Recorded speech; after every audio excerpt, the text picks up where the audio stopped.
Good morning, ladies and gentlemen and fellow otakus. My name is Renee and I'm the General Manager of Comic Con Africa. As you know, Comic Con Africa, we celebrate various fandoms, and specifically this year we're putting a focus on Japan pop culture. At the event, we have various fans coming to join us who want to buy merchandise, collect toys, or even see content from their favorite anime and manga titles. With this in mind, we started doing research to understand what the fans want to see, and it has come to our attention that they want more brands to retail in South Africa. So with this, we approached Jetro and asked them for their assistance to link us with more IP holders in Japan.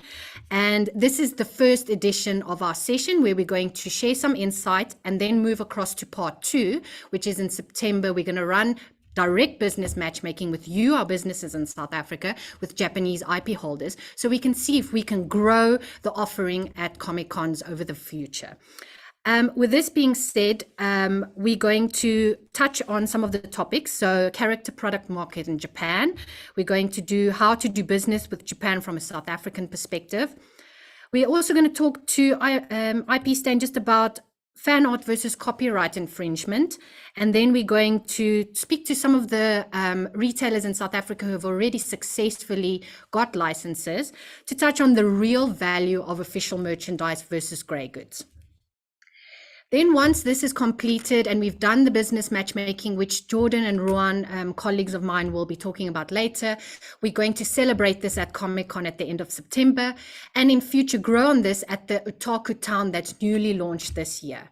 So if you're a small business in South Africa and you sign up license, you get to retail in this space. And then in the years to come, we're going to grow Otaku Town bigger and bigger at Comic Con Africa. I want to say thank you to Jetro Johannesburg and the headquarters in Japan, the speakers joining us from Japan, and some of the in-person speakers here today for taking time out of their busy schedules to talk to us. And then also a special thank you to Nakanishi-san and Ruan from Jetro Johannesburg that have put countless hours into this project with us so that we can start growing this industry. So just a few housekeepings for those who are joining us in the Zoom room as attendees and on YouTube. We are going to do various sessions and then switch over with a little advert in between. Should you have any questions, please post them into the chat. My moderator will assist me in working through these questions, and then we'll address it with the speakers after each session. For those questions that we didn't get to address, we will compile a frequently asked question document after the event and email it out to you. And then, of course, the whole idea about this is to educate you guys on the opportunities and then to sign you up for the business matchmaking from the 5th to the 20th of September. Like I mentioned, when we end off all these sessions, we'll explain how Japan Street works and how you can register for these sessions.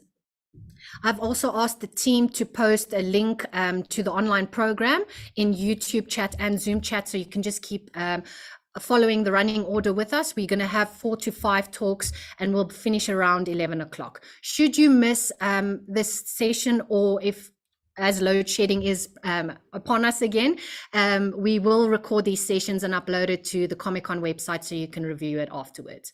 I thank you for your time and enjoy.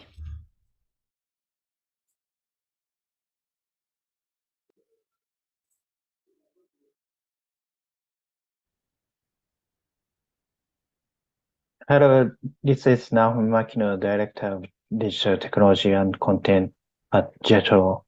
I am responsible for supporting the overseas business development for Japanese entertainment content at Jetro. So thank you very much for joining us today for this webinar. And I would like to thank you to Comic Con Africa for hosting this webinar. We are looking forward our collaboration toward Comic Con Africa in September.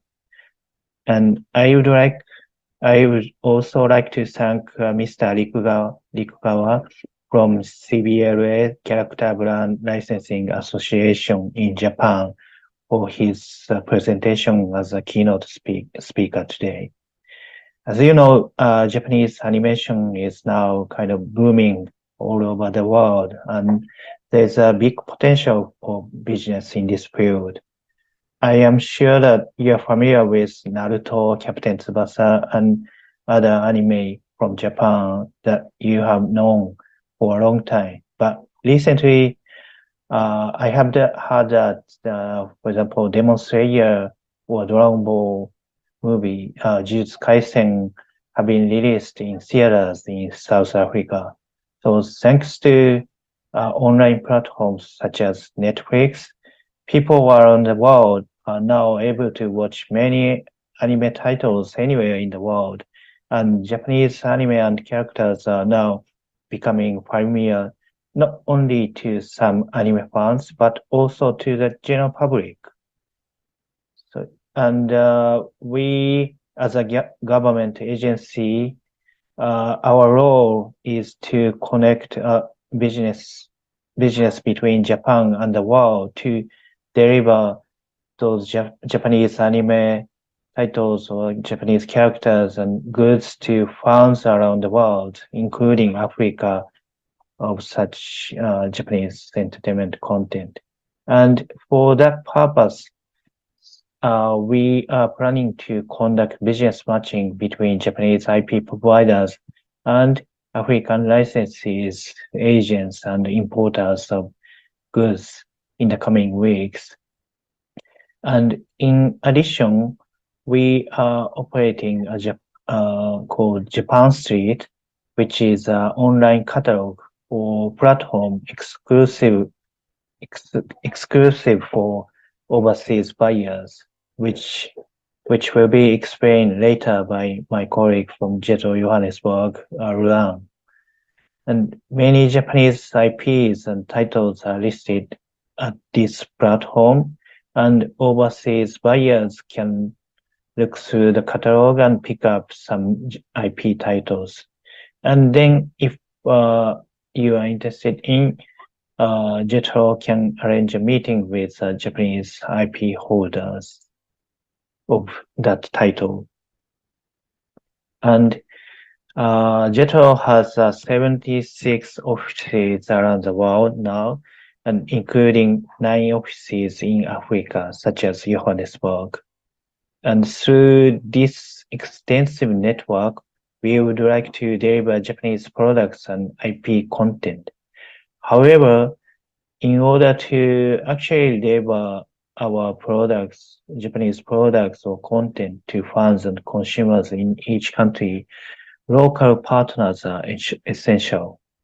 In other words, without your cooperation, we will not be able to deliver the Japanese IP and goods that local fans and consumers are demanding today. So we would like to ask for your cooperation in order to meet the demands of our fans of Japanese entertainment content. I hope that this webinar will encourage you to become interested in trading in the Japanese character and content business and to participate in our upcoming business matching events with Japanese IP providers. So we are looking for your participation, and thank you very much.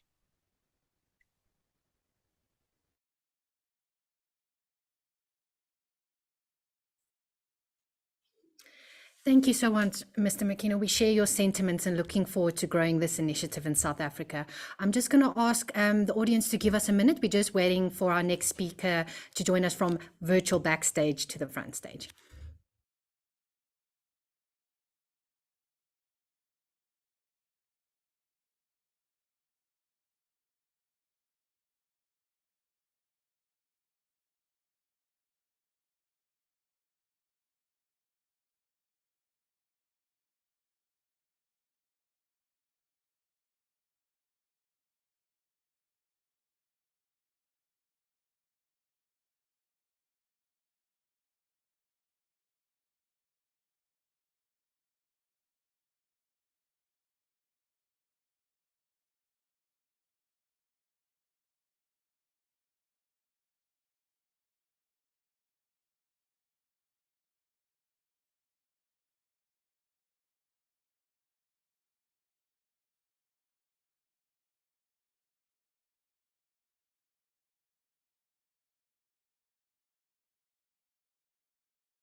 Thank you so much. I would like to welcome Mr. Kazuo Rikukawa. He is the MD of Character Branding and Licensing Association based in Japan. Thank you, sir, for joining us. It's an honor to have you here.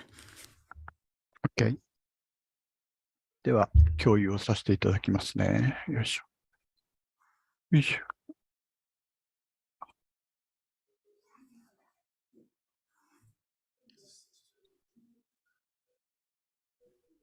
Yes.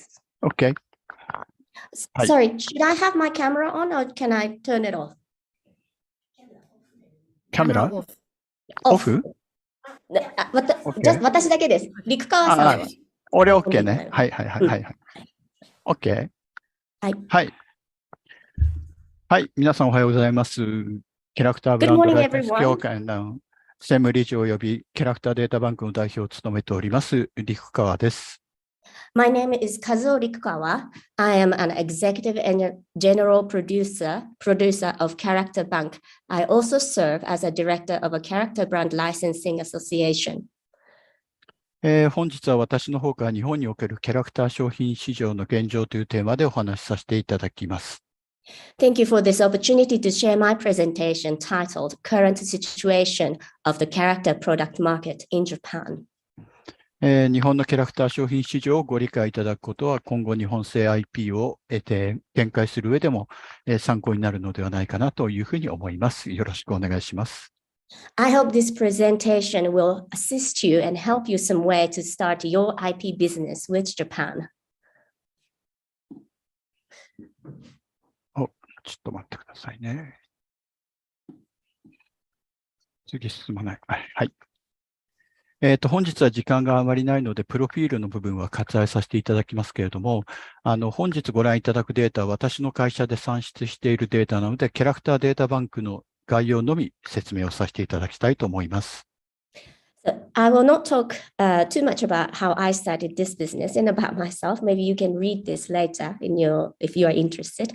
But before I start my presentation, please know that the data I share in this presentation has been collected and analyzed by my company, Character Data Bank.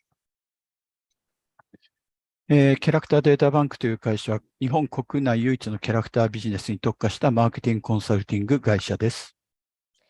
Character Data Bank is the only Japanese company specializing in marketing as well as consulting for character business. 多くの企業が市場に参入しやすいように業界情報をオープン化するメディア事業、それから生活者意識を調査するマーケティングリサーチ事業、そしてビジネスサポーター人材育成を行うコンサルティング事業の3つの事業を展開させていただいています。We are encouraging many more companies to participate in a character business. We have three main pillars in our company: media business to share and disseminate the character business information, marketing research business to understand what consumer wants and needs. The third pillar is consulting. We assist people who are interested in character business by organizing seminars, as well as assisting in their business management. はい。では早速本論に入りたいと思います。まず日本の国内のですね、キャラクター商品の市場規模の推移からご覧いただきたいと思います。So now let's talk about the business. This graph shows the changes in the size of character product market from 2013 to 2022. このデータはフィジカルな商品だけの市場であり、デジタル商材は含まれていません。This data is only for the physical product market. Digital products are not included. デジタル商材を加えれば、2兆円を超えるようなマーケット規模になると思います。I predict that the market size would be easily over 2 trillion yen if the digital products were included. 22年の市場規模は前年比 102% の1兆5600億円になりました。In 2022, the market size increased by 102% year on year.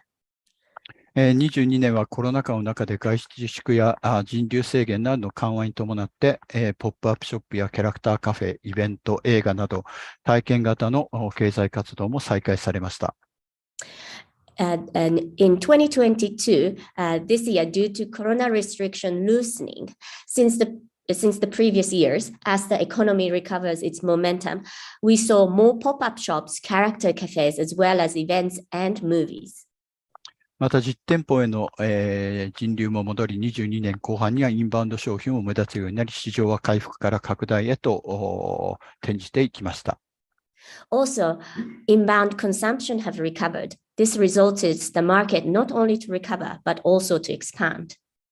23年もですね、インバウンド消費なども戻ってきているので、市場は伸長していくのではないかなというふうに期待しています。I expect that this trajectory will continue this year in 2023. ちなみにこれは日本動画協会が、毎年発行しているアニメ産業レポートの日本のアニメ産業に特化した、2021年の市場規模です。This chart is from the Animation Industrial Report. It shows cross-genre comparison of the market shares. 全体では2兆7422億円で、コロナ禍の中で20年は若干下がりましたが、毎年市場規模は伸長しています。The domestic animation industrial market overall in 2021 was 2.742 trillion yen, and it continues to grow. ほぼ国内と海外収入が半分ずつの割合になっていることもお分かりいただけると思います。As you can see from this chart, domestic and overseas shares is about 50-50. 私もアニメ産業レポートの中で商品化部分の執筆を担当しているのですが、商品化市場は6631億円で市場全体のおよそ4分の1を占め、国内だけで見ると5割弱に達します。I was one of the authors for this report. I wrote about merchandising. As you can see in this chart, the size of merchandising is about 24%. It's overall almost quarter of the total market. また、キャラクター商品市場全体で見ても、4割以上を占める、大きな市場です。And in the domestic market, merchandising is accounted for almost half of the market. で、また、弊社のデータに戻りますが、これはですね、1年間のキャラクター商品の購入金額上位100位キャラクターによる国内産キャラクターと海外ですね、海外産のキャラクターのシェアを表したものです。So this data shows the ratio of the character merchandise bought by consumers. 日本市場は、ドメスティック、いわゆる日本のキャラクターが市場全体の6割以上を占めているということがお分かりいただけると思います。As you can see, in Japan, Japanese character is accounted for about 60% of the overall consumption. 一方で、海外産キャラクターは、コロナ禍の中で徐々にですが、シェアが縮小しています。And on the other hand, foreign characters the market share is reducing a little bit. 国内産キャラクターの比率が高まったのはアニメ、ゲームキャラクターをはじめですね、SNS 発キャラクターなど複数のヒットキャラクターが生まれているという影響が大きいと思います。The reason why the Japanese character share has increased is because the animation character, game character, as well as characters that originated for social media, their share has increased. では、どのようなキャラクターが、売れたのかを見てみたいと思います。So let's see what characters were popular in recent years. ちなみに2022年は、上位20位で、6割弱、上位10位で4割を超えるシェアになっています。In 2022, top 20 characters are accounted for about 60% of the market, and top 10 characters are accounted for 40% of the market. つまり日本は歴史のある定番キャラクターが上位を占める市場であることがお分かりいただけると思います。This shows that the classic and historical characters are more popular and they sell well in the Japanese market. ご覧いただいているように、2021年、2022年ともにですね、ポケモンがトップになりました。As you can see, both in 2021 and 2022, Pokemon was the best sold character. ポケモンは、昨年は2本のゲームソフトが発売され、さらにポケモンカードゲーム関連商品も好調に推移しています。Last year, they launched two new Pokemon game, and the Pokemon cards are still popular. And in addition to that, they also started a related character related to Pokemon, and then they're all doing very well. 22年のランキングでは、アンパンマン、ミッキーマウス、スヌーピー、ハローキティというふうに、ポケモン以降続いています。So below Pokemon in 2022 lists Anpanman, Mickey Mouse, Snoopy, and Hello Kitty. They are the top 5. そして22年はツイッター発のキャラクターであるちいかわが7位にランクインしました。And on the seventh position, Chikawa came in. This is a character originated from social media. SNS 社会の中で SNS 上からヒットするキャラクターが増えています。So this is a new trend, and we are seeing more characters originating from social media and becoming popular. その他では映画、ワンピースフィルムレッドが大ヒットしたワンピース、それから、年々日本の中でも市場を拡大させているパウパトロール、あとアニメではスパイファミリー、名探偵コナンなども上位にランクインしています。Movie One Piece Film Red was very popular, which helped the sales of the One Piece card games as well as other products. Paw Patrol is growing in the market gradually, and merchandising related to Spy Family as well as Conan, they also ranked high on the list. これは、性別で見た際のシェアです。2022年では男性が 40.92%、女性が 59.08% ということで、男性が若干伸びましたけれども、大体、市場は女性6に対して男性4の構造というような感じになります。So this is a gender comparison of category shares. In 2022, 40.92% of consumers were male and 59.08% were female. It seems like more male are purchasing character products. However, generally, this ratio is normally 60% female, male 40%. これは性別で見た際のシェアです。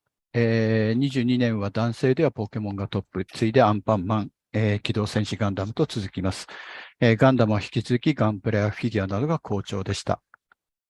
This list shows the market share depending on gender. In 2022, Pokemon was the top, then Anpanman, then Mobile Suit Gundam. Gunpla as well as figures were the most popular for Mobile Suit Gundam. 一方で女性はアンパンマンがトップでスヌーピー、ハローキティと続きます。上位にはファンシー系キャラクターが並んでいて、コロナ禍では結構厳しかったんですけれども、だいぶ戻ってきた様子も伺えます。So on the other hand, the list for female goes Anpanman, Snoopy, and Hello Kitty. Fantasy characters are popular amongst the female category.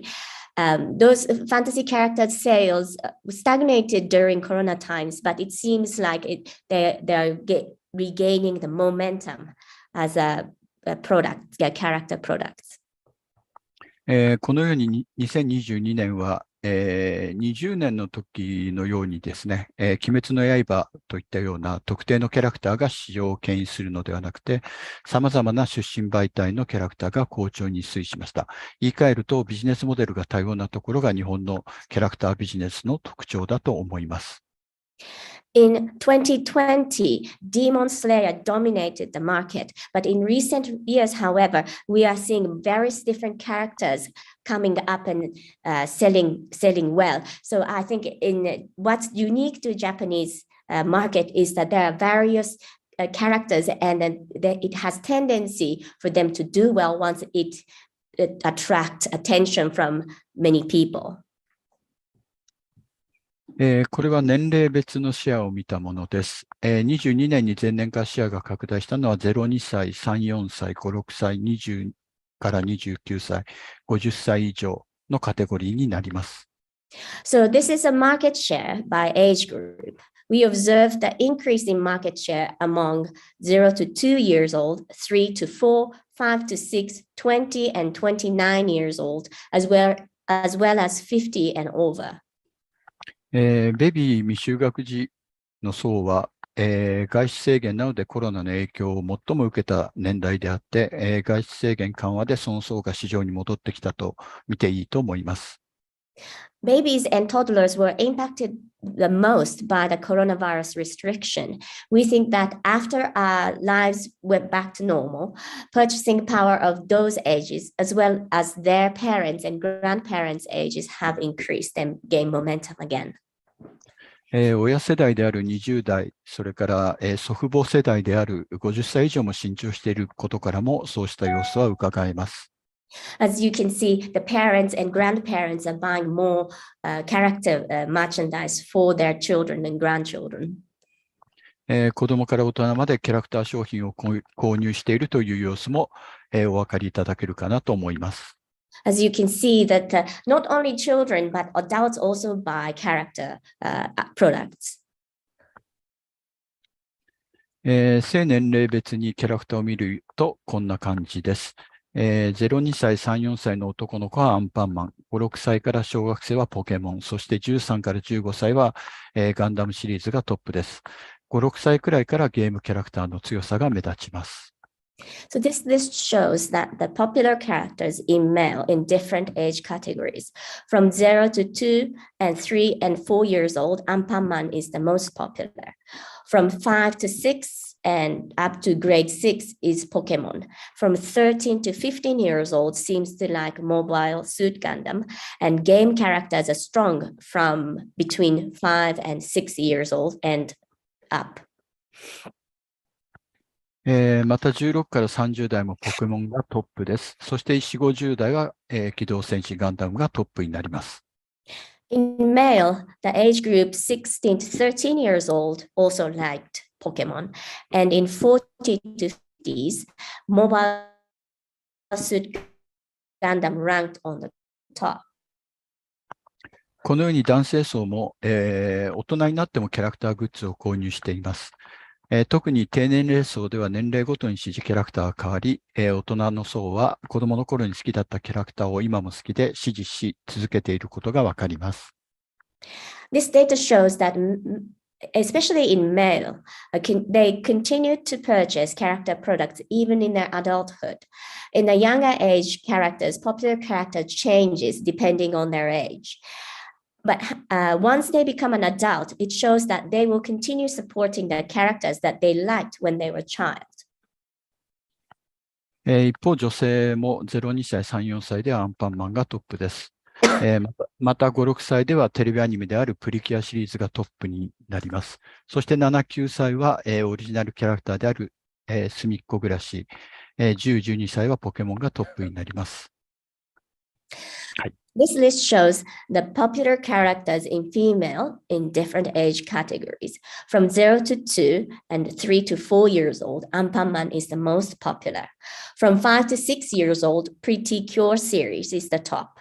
From 7 to 6 years old, an original character, Sumikko Gurashi, was the most popular. すみっこ暮らしはオリジナルキャラクターなんですけれども、これまでに2本のアニメーション映画も公開されて、10億円以上の興行収入を上げて成功しています。Sumikko Gurashi is original character, and then they released 2 movies so far with the combined box office of more than 1 billion yen, and they are doing very, very well. そして13歳以上になると、ミッキーマウスやスヌーピーといったクラシックキャラクターが上位に並びます。In the age 13 years and older, they seem to like classic characters such as Mickey Mouse as well as Snoopy. 16歳以上を見ていただくと、スヌーピーの強さがお分かりいただけるとともに、ミッキーマウスやハローキティなど定番キャラクターが上位に多くランクインしていることが分かります。You can see from this list that how popular the Snoopy amongst female classic characters such as Mickey Mouse and Hello Kitties continues to be popular. これは大人の女性はキャラクター商品に実用性を求めていることを表しています。This result shows that adult female like buying something that they use on a daily basis, something that they use on applicable to their lifestyle. ただし、小学校高学年くらいからハイティーン20代くらいまでは、アニメキャラクターもとても好きで、ベスト10内には多くのアニメキャラクターもランクインしています。Female in the age category from grade 4 to grade 12, as well as in the 20s and high teen, seems to prefer animation characters. Many anime characters are included in the top 10 list. 大人向けのアニメキャラクター商品は、フィギュアやアクリル製のキーホルダー、また缶バッジなどコレクティブアイテムが中心になります。Anime characters products for adults tends to be collectible items such as figures, acrylic key holders, as well as pin badges.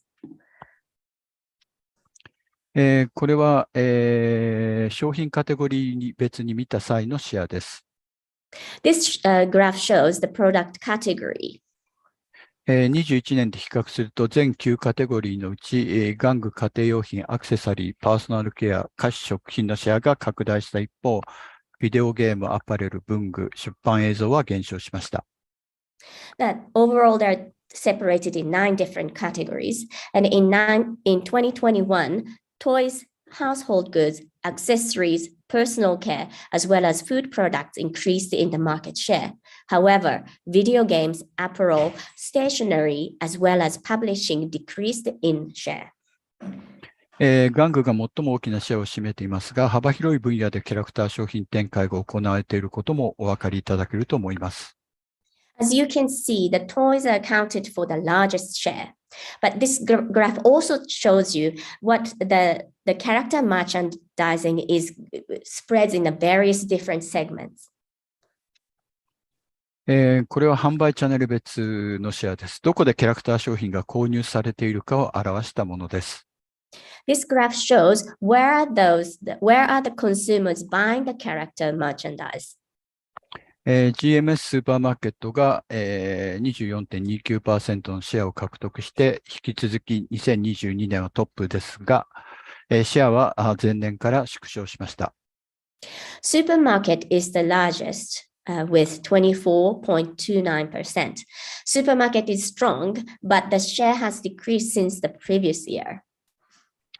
次いで購入金額シェアが高いのは 18.35% を占める通信販売、いわゆる e コマースです。The next channel that people are buying the products is on online purchase with 18.35%. コロナ禍の中で、大きく伸びたんですけれども、22年は外出自粛が緩和されて、実店舗に、人流が戻ってきたこともあり、前年からシェアは縮小しました。So the online purchase seems to increase during the corona lockdown and restriction time. However, the market share of online purchase decreased after the coronavirus lockdown was loosened. 一方で、その他のシェアが拡大しています。その他の中には様々なチャンネルが含まれていますが、中でもテーマパーク売店や百貨店など、コロナ禍で最も影響のあったチャンネルが前年から大きく回復しました。また、コンビニエンスストアや、アミューズメント施設なども好調に推移しました。As you can see, others is increasing. In this others category, there are different things included, such as theme parks, department stores, and convenience stores. These outlets were suffering during the coronavirus restriction, but after the restriction was loosened, they gained momentum. And also, people tend to buy character goods in amusement park as well as game corners. その他が大きいことからもわかるように、日本のキャラクター商品市場が大きいのは様々な業種業態でキャラクター商品が作られ、また様々なチャンネルで販売されているからです。どんな小売店に行っても何かしらキャラクター商品が置かれているというのが日本の特徴です。The Japanese characters market is big because characters are utilized in various different industries. Also, character merchandise are sold in many different sales channels. You can see some sort of product with characters in any stores, even at a small kiosk. That's the unique thing. That's the unique thing about Japan. これは、キャラクターが最初に出示した、メディアのシェアを上位100キャラクターで見たものです。21年からシェアが伸長したのはオリジナルゲーム、それから出版といったところになります。This data shows where does the character come from. Among 100 top characters, 80.99 are original or newly created character in 2021. They also come from game as well as books, publishing goods, material. このように日本のキャラクターは様々なメディアから生まれていて、それなりに大きな市場を形成していることもお分かりいただけると思います。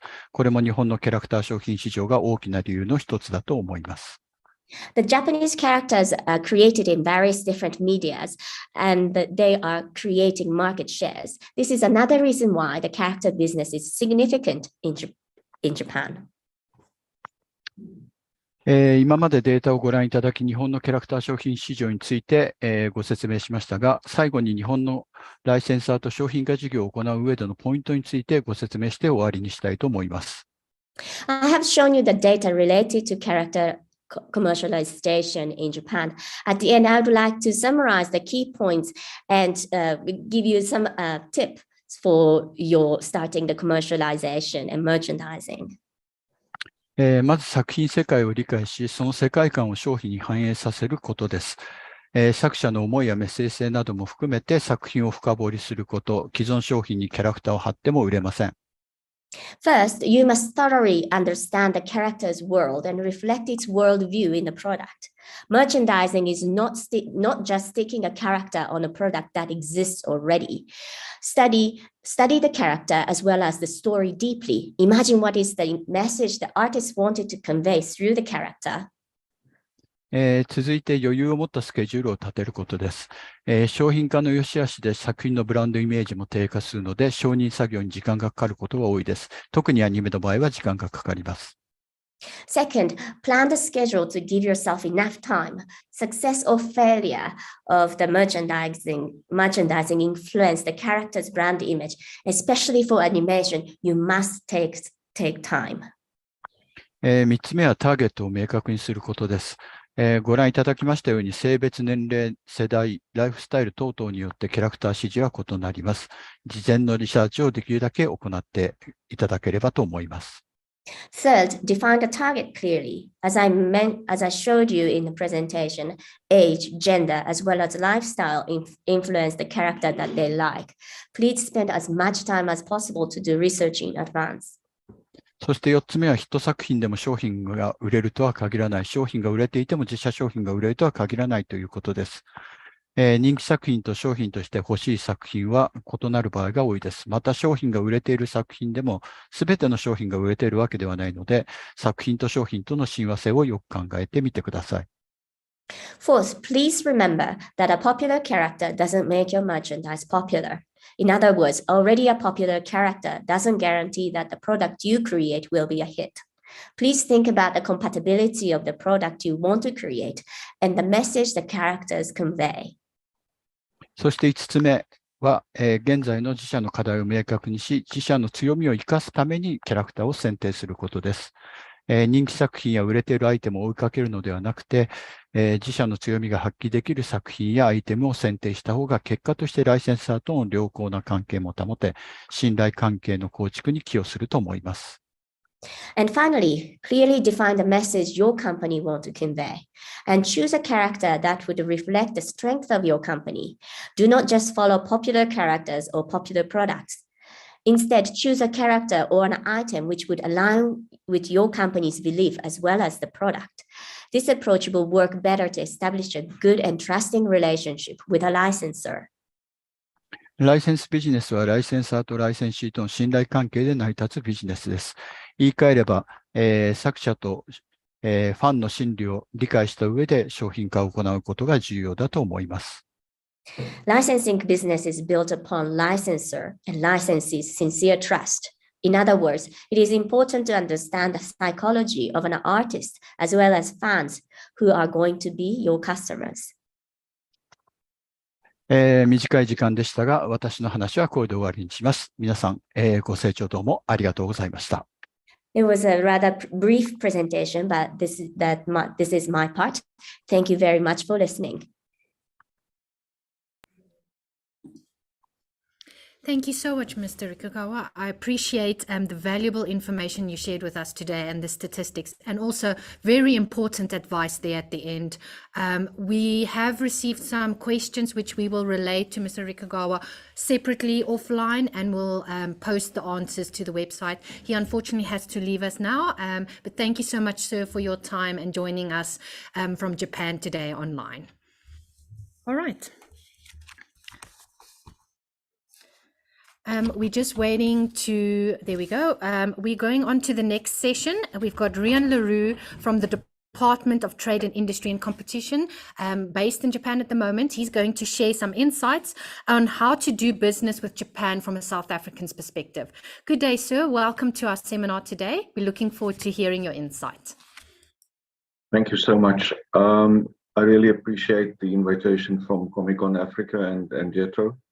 My name is Rian Leroux. I'm the South African Economic Representative in Tokyo and responsible for promoting trade and investment between our two countries. Can we start the slideshow? Yes, you can start the slideshow.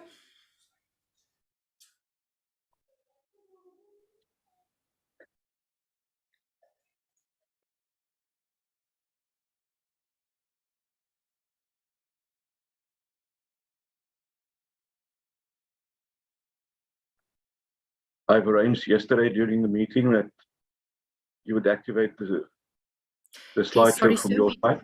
Yeah, we're just busy uploading it. So while we upload Mr. Leroux's slideshow, we're just going to quickly play ad break. So just bear with us for a minute, and then we'll Mr. Leroux will let you know once your slideshow's up so you can start. Okay, thank you. Sorry for that.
Ready. We've got the presentation up, so just Want to make sure Mr. LaRue can also see it. Just hold on.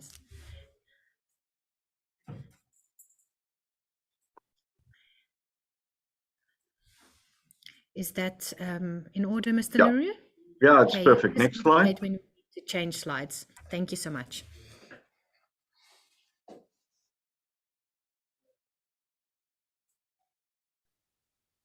Can we change the slide, please? Okay. Japan is an old trading partner from South Africa. If you briefly look at those figures, it is a top 5 trading partner with South Africa. And what is more amazing is that it is almost fourfold in South Africa's favor, which is a major difference between us and other top 10 trading partners. We export approximately 176 billion rand to Japan, and we import only about 41.5 billion. To give you an idea of what previous speakers were talking about when they actually said 2 trillion, the total trade, exports and imports from South Africa and Japan is equal to that amount. That should give you a clear sense of the sheer size of the Japanese economy. This is a new and very exciting part of our business. Next slide.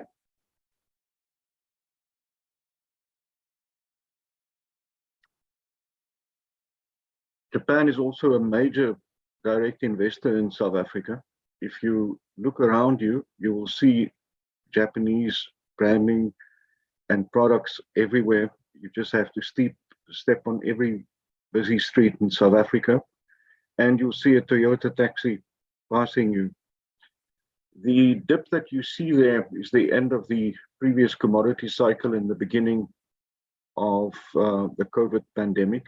It has rallied over the last 2 years, and currently Japan is one of our biggest investors with about 90 billion rand of investments, and very importantly, the bulk of those investment is in markets and products that is higher up in the value chain. Very importantly, 90% of our exports to Japan, regrettably, is still raw materials, so hard work still needs to be done to change the composition of our trade basket. Next one. 72% of all Japanese investment is in South Africa, which is actually quite remarkable.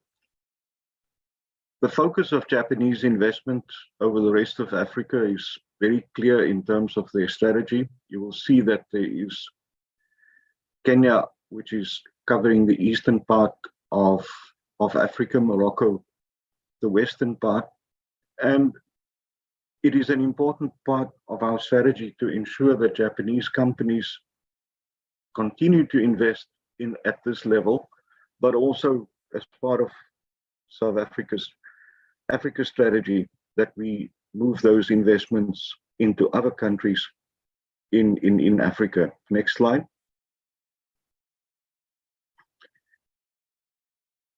Keiretsu is a Japanese term which basically describes a loose conglomeration of companies, and it is one of the oldest forms of doing business in the world, and the Japanese have really perfected this.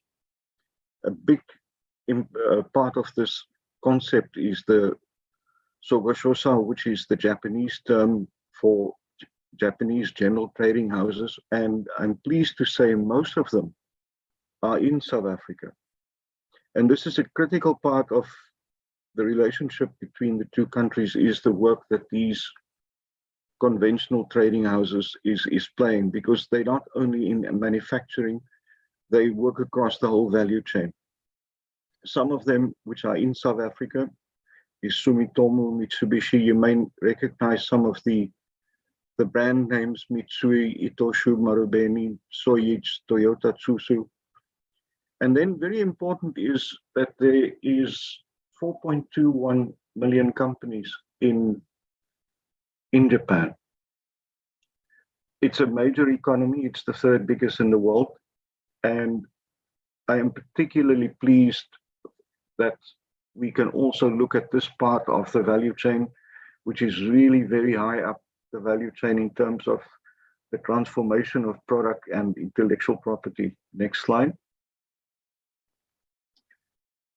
I don't think that we often understand the importance of the investment community from a Japanese perspective. About 158,000 South Africans are employed by Japanese companies in South Africa. And again, most critical thing is these are jobs that is higher up in the value chain, which is not just menial manual labor. It really is making a critical contribution to the South African economy. Next one. Japan has been particularly hard hit by the COVID. I just need to show you this because you can literally see the black hole that appears there from 2020, and it is starting to pick up. Japan has an amazing amount of tourists that come here actually to look at the product and intellectual property that we're discussing today. So I would sincerely recommend that at some stage in this business that you seriously contemplate actually visiting Japan.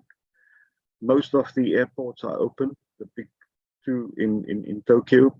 Haneda has just opened up more airlines, so it should be in the next 3 months, it should be back to the normal tourist figures that we've seen. Next slide.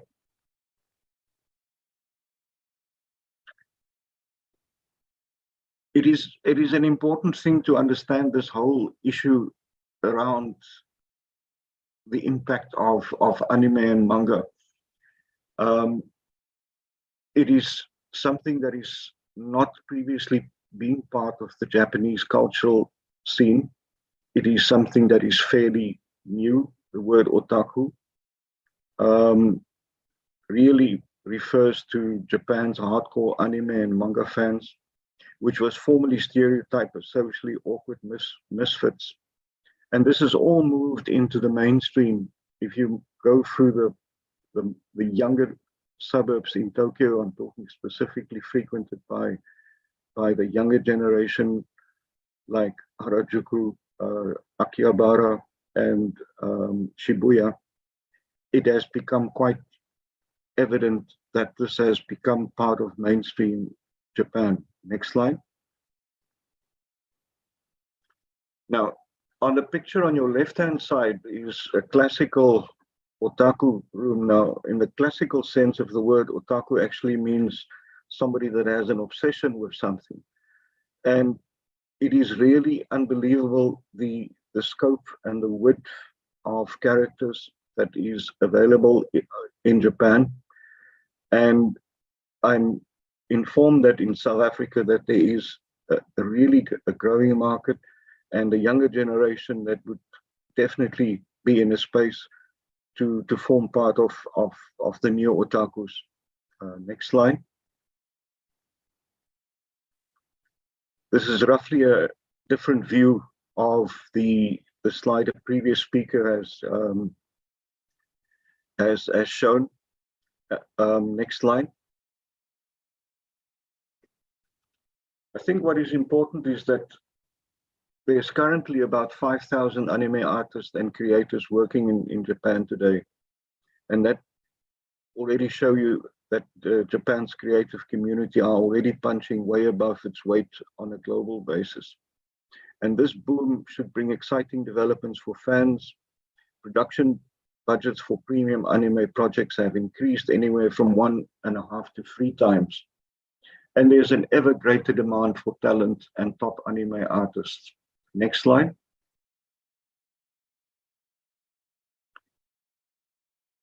I sincerely wish that everyone in this room would ultimately be able to see these shrines, because from a manga and animation perspective, there are 1,810 shrines that the otaku literally go to as often as they can. And you'll see some of the other major cities like Kanagawa, Kyoto, Saitama, and Shizuoka also have substantive. So this has really moved out of the previous narrow definition of otaku to something that is really part of modern Japanese culture. And it has a definite appeal to the younger generation globally. Next slide. I am extremely proud about Comic-Con Africa. And it is my wish next year when I return to actually attend. In Japan, this is a really big thing. It doesn't just take place in Tokyo, but across the country. And you can see the enthusiastic fans, and they attend in their thousands. Next slide. But I think the deal breaker over the last decade has been Demon Slayer. It has really revolutionized the impact of this market. And if you can just look at some of the examples there, the figurines, and there's the cosplaying market, it is really something that has done a lot as an individual contributor to bringing anime and manga into the mainstream. Next slide. It is important when you do business with Japan to understand that the Japanese business culture is based on two simple principles, actually. Respect for yourself and respect for others. It's highly organized, very structured, and it is critical that when you deal with Japanese companies to be respectful of the way that they engage in business. Much of what I'm talking about is common knowledge and deemed good manners, but it would be helpful to South Africans who wish to enter this market to just look at a few tips. Next slide. When you present your products and they are Japanese visitors at exhibitions, these are complaints I've had from Japanese companies who have visited South African exhibitions.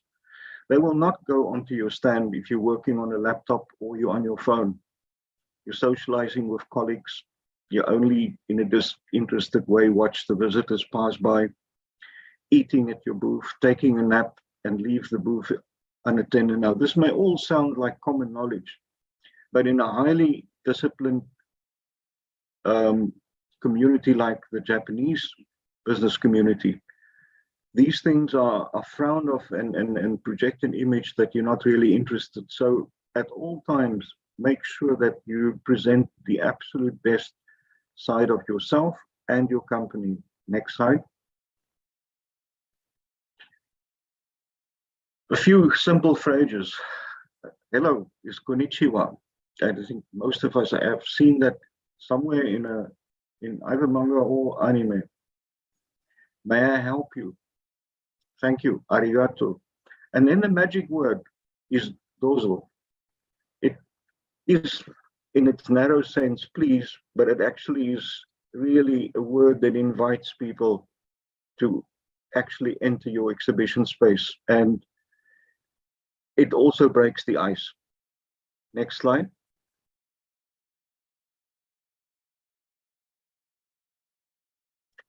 When you engage with potential Japanese business, make sure that you arrange an interpreter. If it is a physical meeting, ask them to take a seat. And make sure that the interpreter have a clear understanding of what it is you want to tell your Japanese audience. Make sure that the person, at least before the meeting, had some insight and had a chance to familiarize themselves with the content. Hand out samples, very important. Japanese people like to touch and feel and project on how this product would work in their market.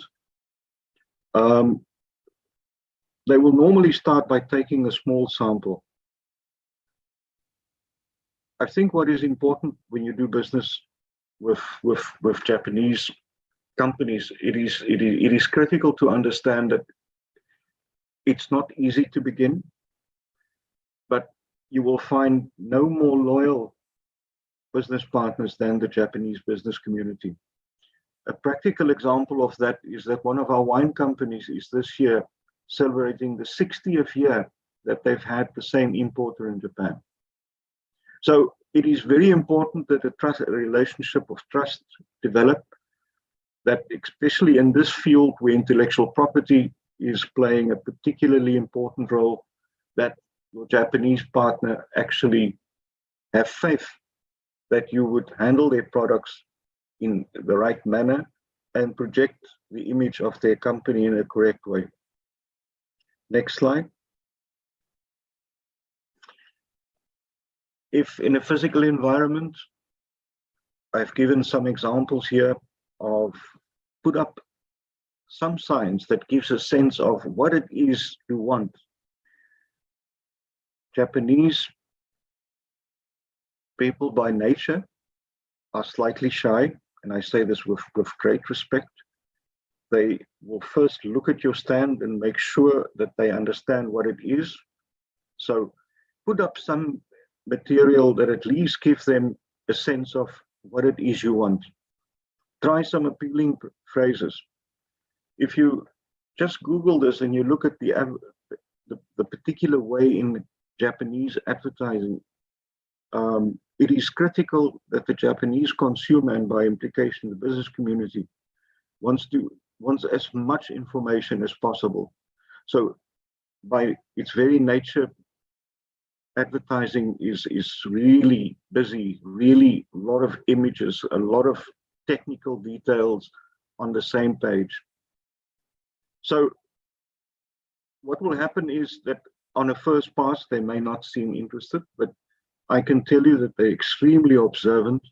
And normally on the first day of an exhibition, a younger member of the team would pass and identify specific stands which they think would be of value to the more senior partners, and they would then later pass. So do not at any time let your guard down and not be alert and ready to engage with them. Next slide. This is a very rough indication about how business is developing.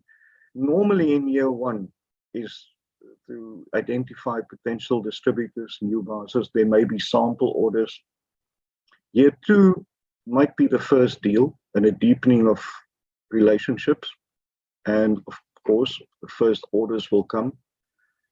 If you get into year three, the future looks bright, because that will be repeat orders, it will be bigger orders, and it will establish your position with the company in Japan. Next slide. Japanese in general are hesitant to speak to foreigners. It's important that you have a very engaging and a very humble way of dealing with the Japanese. It comes back to the conversation that we started, where I said it's about respecting yourself and respecting others. Again, I need to reiterate, your interpreter is possibly the single most important factor that you need to really trust and understand that this person is translating exactly that you want. If a Japanese person speaks English, listen attentively. And if you do not understand, ask for clarification. You must understand that this is not South Africa, where you hear 11 languages on the street and the sheer hubbub of different sounds and languages, which is often exotic and foreign to people. In Japan, everybody speaks Japanese, and very few people actually speak English at a professional level. So it is very important that you engage the person with respect and make sure that the person understands what it is you want and how you see the future. Next slide. I'm very grateful that I could spend some time with you. This is a very rudimentary guide. And if you only remember those two phrases, respect yourself and respect the other person, I really believe that in South Africa, there is a very bright and new market for this particular genre of product. Thank you so much for your time and listening to me. Thank you so much, Mr. Leroux. I think a lot of the points you shared with our audience today is valid. I'd just like to add on to that, yes, the interpreter is very important, but I think for the next phase of this Japan Pop Culture Connect sessions, Jetro has been kind enough to assist us with interpretation services, and we'll work with Jetro throughout all the business matchmaking meetings so that you can always ask for help or advice along the way. I thank you, Mr. Leroux. I hope you have a pleasant evening, and maybe we'll see you soon at Comic-Con Yes. in the future when you're back in South Africa. Have a lovely Definitely. day. Same to you. Thank you. Bye-bye. Bye. All right, next up, we're running 10 minutes over, but we will catch up. We have with us Christian Steyn from Steyn IP, the director. He's going to talk to us about the fine line between fan art versus copyright infringement. I think this is very important because when it's not just merchandising. At Comic-Con, we have our exhibitors retailing prints. So he's going to talk to us a little bit about that and what the regulations are in South Africa around copyright infringement. Welcome, Christian. Lovely to see you. Oh, thank you. And thank you for the invite. It's always nice for me to talk to you guys at Comic-Con as well as to the artist community in South Africa. And thank you and welcome to our international guests. So firstly, I will just want to make sure that my screen and my slide is visible. Okay.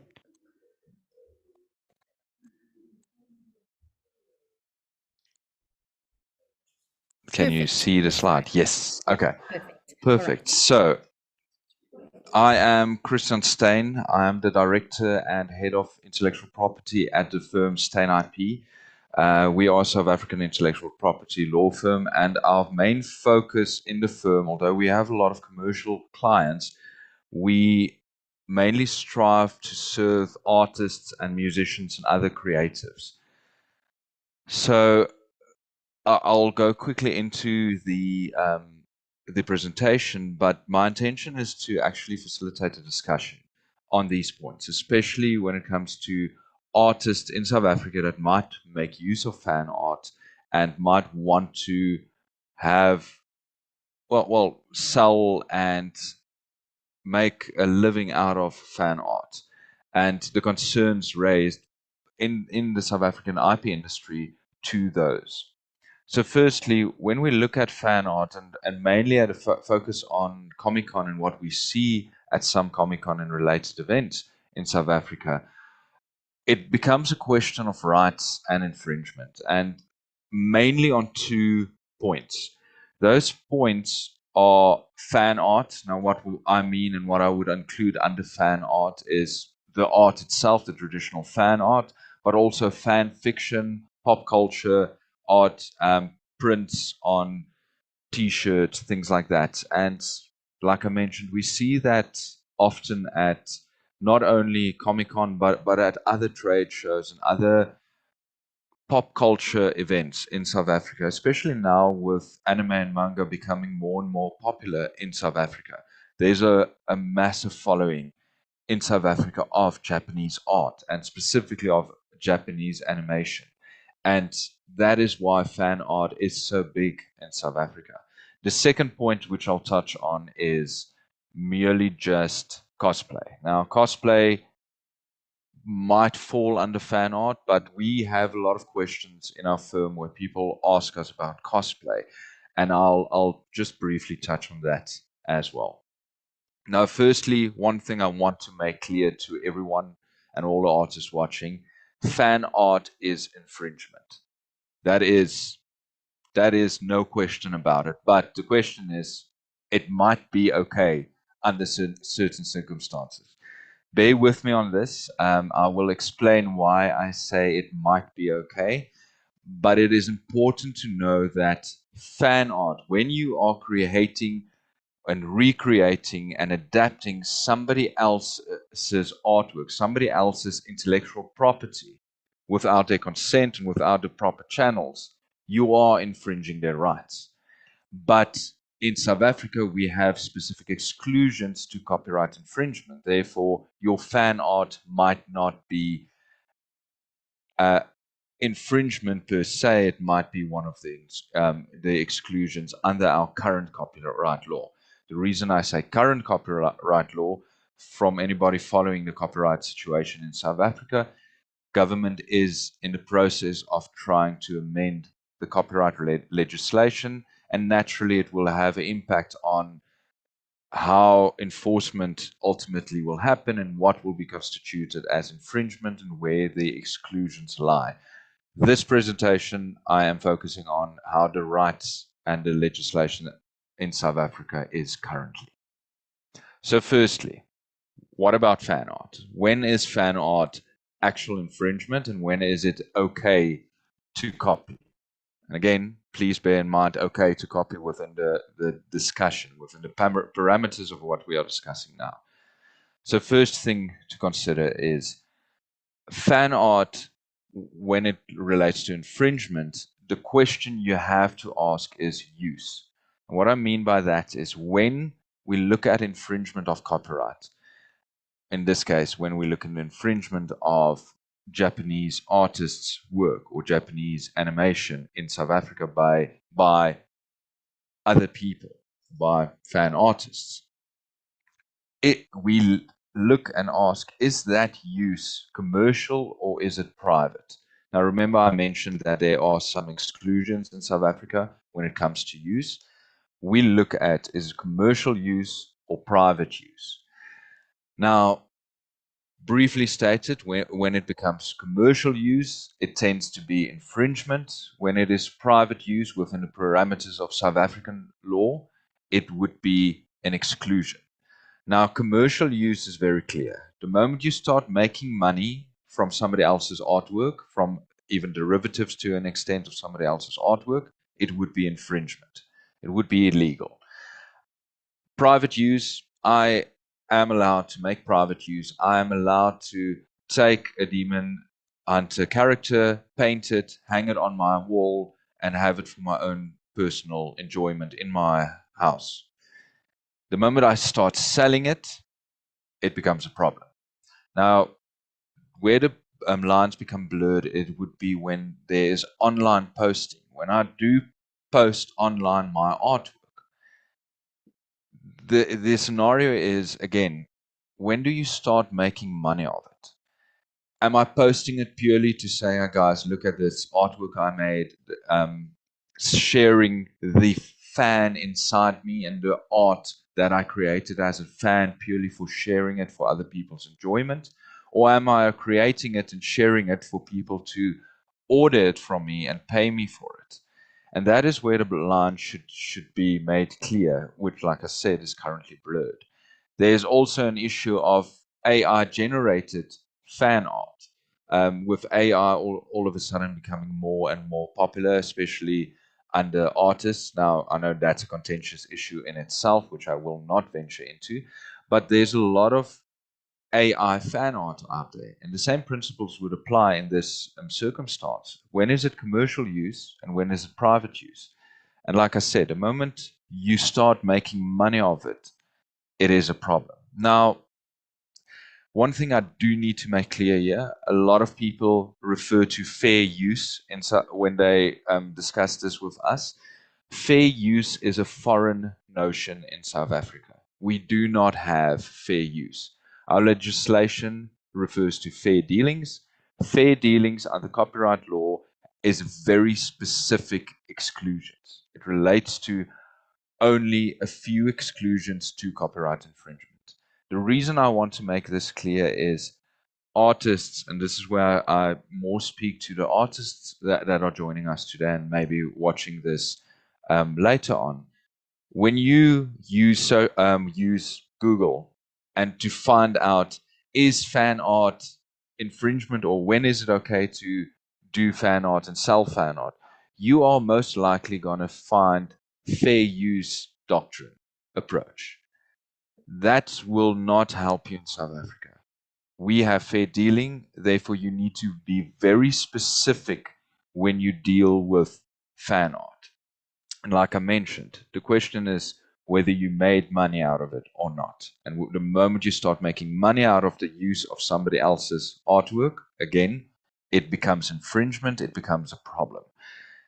So please do not use online resources without having somebody that actually understands South African copyright law assist you on that. Now, one way around possible infringement, except for the exclusions I mentioned. Now, like you would notice, the exclusions would not help you in a commercial setting. You would not be able to legally go and open a stand or open an online shop in South Africa and sell fan art. But how can you get around it? Agreements and consent. A lot of IP owners do offer agreements, they do offer consent under licensing, and a lot of IP owners actually have open license agreements available where you do not necessarily need to engage with them on that. They have published and made available to the public worldwide a free to use license. Now again, free to use is a term I'm just referring to. Please do not refer to it in a legal sense. But the free to use license would refer to, here are our rules, our use parameters, where under you are allowed to make fair use, again, not in terms of law, but fair use in terms of principle, in general terms and common principle of our IP. And under those circumstances, you would then be able to, without infringing, commercially use fan art and commercially approach the fan art and cosplay to an extent markets. Again, not everybody has that open licenses. Some of them you would need to engage and negotiate upon. But it is very important to understand that you cannot just simply adopt it and use it. And another thing that people need to understand, and this is a question I get a lot, especially when we are at trade shows and when we are at Comic-Con and artists come to us and ask us about this, it remains the IP owner's decision whether they want to enforce their rights or not. The reason I'm saying this is, again, a lot of people asked us, yes, but you see fan art everywhere, where everybody is selling it. I saw it there, I saw it there. Then it shouldn't be wrong. It remains infringement. Some IP owners just decide not to enforce in specific instances. It does not mean they don't have to enforce. It does not mean they can't enforce.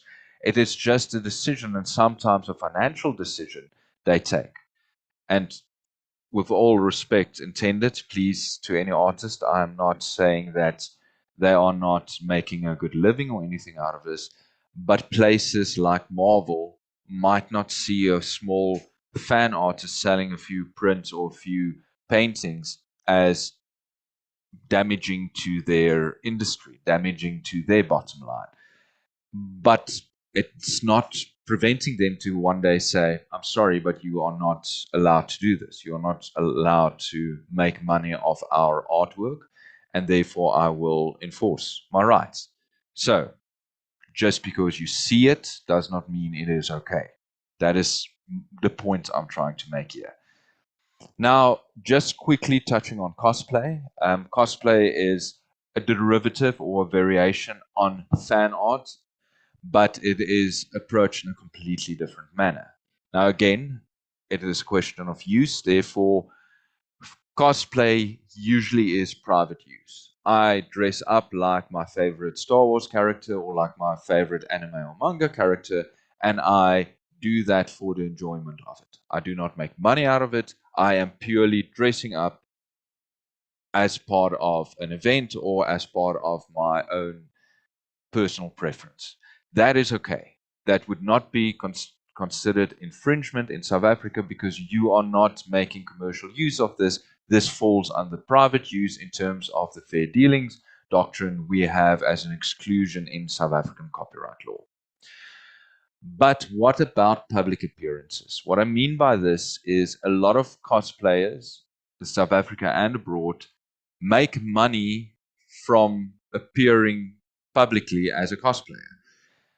Again, here we go to the enforcement is the IP owner's decision. Yes, it is maybe in some instances just turned a blind eye to it. But the fact is, the moment you start making money exclusively from the use of somebody else's artwork and a character and fashion specific design elements of garments that might be depicted from anime and manga would arguably be considered as copyright. Again, fashion in itself would not necessarily be under copyright. I am referring to the relation between the garments that you wear and the actual copyright vesting in the characters and other artwork from animation series, manga series, anime series. Again, this is a very broad discussion. There are a lot of things to consider within that, where it would become fair dealing, where it would become okay to use it, and where it would not. But in general, the moment you start doing cosplay for money, you are venturing into infringement territory. Bearing in mind all the other discussions we already had about fan art and how to get around those principles and how to get around the concerns there are ways around it. But bear in mind that when you use fan art and cosplay to generate your income, it would be considered and might be considered infringement. Now, to conclude, again, infringement in South Africa is considered very specific to South African law. You should consider how whatever you approach, whatever you sell, whatever you do, even though you might use inspiration of or might use foreign characters, it is used in South Africa, and therefore the South African laws would apply when you use it in a commercial sense. There are exclusions, again, I have to make that clear, but in general, you have to consider that. Look at what the South African law entails when it comes to fan art and selling fan art, and ensure that you fall within that parameters, or get exclusions or permission or licenses where necessary. Second thing to make clear is the discussion I have now is relating to copyright. It is not trademarks. Trademark rights is not in question for the purposes of my presentation today. When there is trademark rights in South Africa on certain characters, on certain names, on certain features, because you do have that, some characters are registered as trademarks in their own right, then it would be clear infringement. Fan art, I refer to under the copyright law. When there's trademarks considered, there's trademark infringement, and a different law and a different set of principles apply. But again, I say sometimes, yes, it's trademark infringement, but is it? And why I say that is there's a fine line between where copyright law stops and where trademark law begins. And there's also overlap of these two laws when they are applied, especially to things like fan art. And again, it is clear, or it is essential for you to be clear on which law apply. When is it okay to use it? When is it fair use under copyright? When is there, if there might be an exclusion under trademark law? Usually trademark law is more rigid, it is clearer principles than copyright, and infringement is clear cut in those instances. Do not venture into trademark infringement, please. Rather make sure that when you want to do fan art, you venture into the exclusion principles of copyright law. But there's a lot of people and a lot of organizations and law firms out there that would be able to guide you on that, like ourselves, like some of one of our colleagues that are speaking later on today on a different points in law when it comes to this. But please be sure that you speak to somebody that understands the South African principles and the South African law, and don't just use Google. It is essential, because Google will likely be wrong purely because of the South African law being so different. And this brings me to enforcement. So under enforcement, you have to consider, I am infringing somebody else's art. I am doing fan art, but for commercial purposes. And somebody might institute legal proceedings against me because of that. Now, legal proceedings in South Africa, it is expensive, it is time consuming. And if you go up against an international organization holding this right that they are enforcing in South Africa, you as an artist will likely be out litigated purely on a financial principle. Take that into account when you are venturing into this. And why I'm saying this again to the artist, it is essential to be sure before you do it, because the repercussions are severe. Then another thing to consider is counterfeit goods. Now, I'm not going to venture into counterfeit goods today. One of my colleagues from a associated or a fellow law firm will have a discussion on that in depth. Please stay tuned for that. I beg you, as artists, make sure you are not now taking fan art into counterfeiting, because that will not only have a severe financial and commercial implication, but it might be venturing into a criminal implication as well. On that, I will not go further into counterfeit goods. So, in conclusion, there are a lot of things to consider. Fan art is not wrong per se, but as I'm sure the artists would now understand and agree, it is not a clear-cut black and white situation. There are so many variables and so many things to consider before you start doing this. Comic-Con as well, I know we've had a lot of discussions at previous Comic-Cons with some of the people there.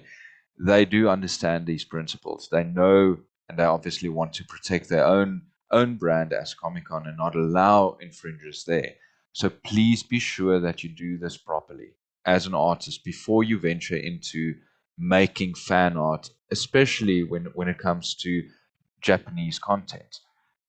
Like previous people mentioned, there's a lot of opportunity in between South Africa and Japan.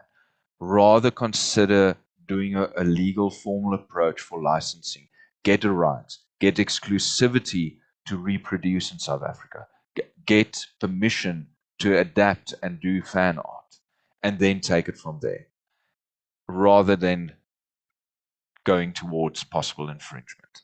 And on that, I thank you. And if there's any questions, I'm sure the hosts would mention if there's any questions, and if we have any time perhaps now to answer it. Else, you can post it to us and we can discuss it in a later sense. Great, thank you so much, Shane, for helping us walk. The fine line between. To help us walk the fine line between fan art and copyright infringement. Thanks so much, Christian. We do have a question for you from Shane. Apologies for the mix-up there.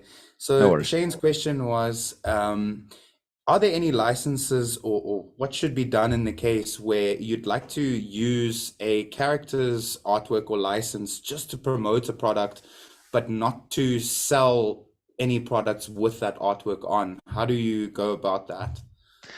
So, to just keep it brief, the moment you use somebody's character to promote your own product, it would arguably be commercial use. Again, there's a lot of things to consider in that, but it is commercial use. You are making use of somebody else's artwork, somebody else's IP for your own financial gain. Yes, you are not necessarily selling that artwork per se on the product, but you're using it to generate interest and making this or creating an assumed connection between the two without authorization. So yes, it will be infringement. Do not do it without the proper consent and licenses. Always good advice. So don't have the approach of do now and ask permission later. Not Always in law. ask permission first. Thank you so much, Christian, and we look forward to seeing you at Comic-Con Africa. I'm looking forward to that as well. Awesome. Thanks, Christian. Oh, wait, one more question. Sorry. Yes. Hi, Christian. The question is with regards to using the name of an anime character only, would you need the license for that? So the name of a character, it depends on how big the character is in the not only the series or the use, but there's a few things to consider there. And also a lot of people, remember, they register the names as trademarks. So quick answers don't, and rather make sure. That's the thing. Always don't think there's an easy way around it. And I know other lawyers would agree with us. Don't ask permission. Don't ask. Don't say sorry afterwards. Get a permission beforehand. Make sure, because the implications are massive. Imagine as an artist if Marvel or Disney sues you because you decided to put Iron Man somewhere or used even a lesser character. And I'm using that example here because Disney and Marvel will go all out and you're going to fail in court because they just have deeper pockets. Don't go up against them without knowing what your rights are, and similarly against anyone. Just make sure beforehand. Don't just do it. Always good advice. Great. Thanks so much, Christian. I do believe we've got all the questions in. So without further ado, we're going to turn to the final session for the day, which is the real value of official merchandise. This is what we've all been leading up to. We've got Farrell Frank, who's the managing director of the recently established association Sataga. We've got Jackie Cho from Chow. Okay, no stress.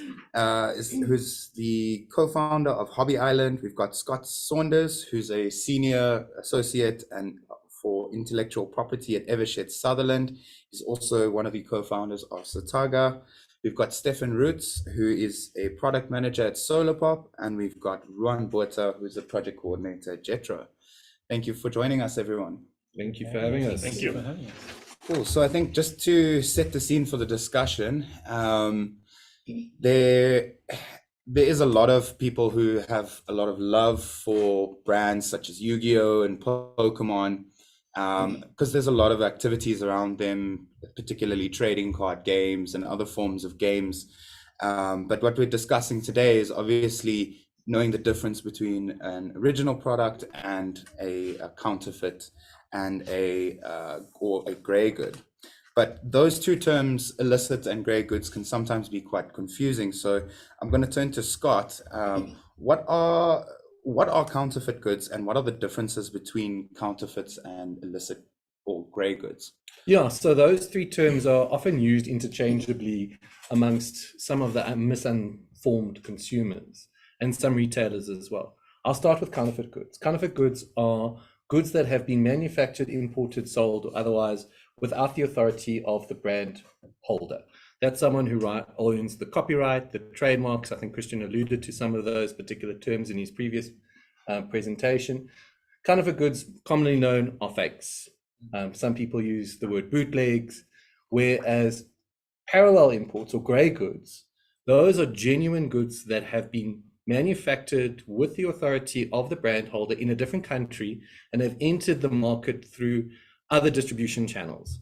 They're not necessarily intended for the South African market and have probably been bought in another jurisdiction and have entered our market and don't often come with the same warranties and guarantees as a genuine product.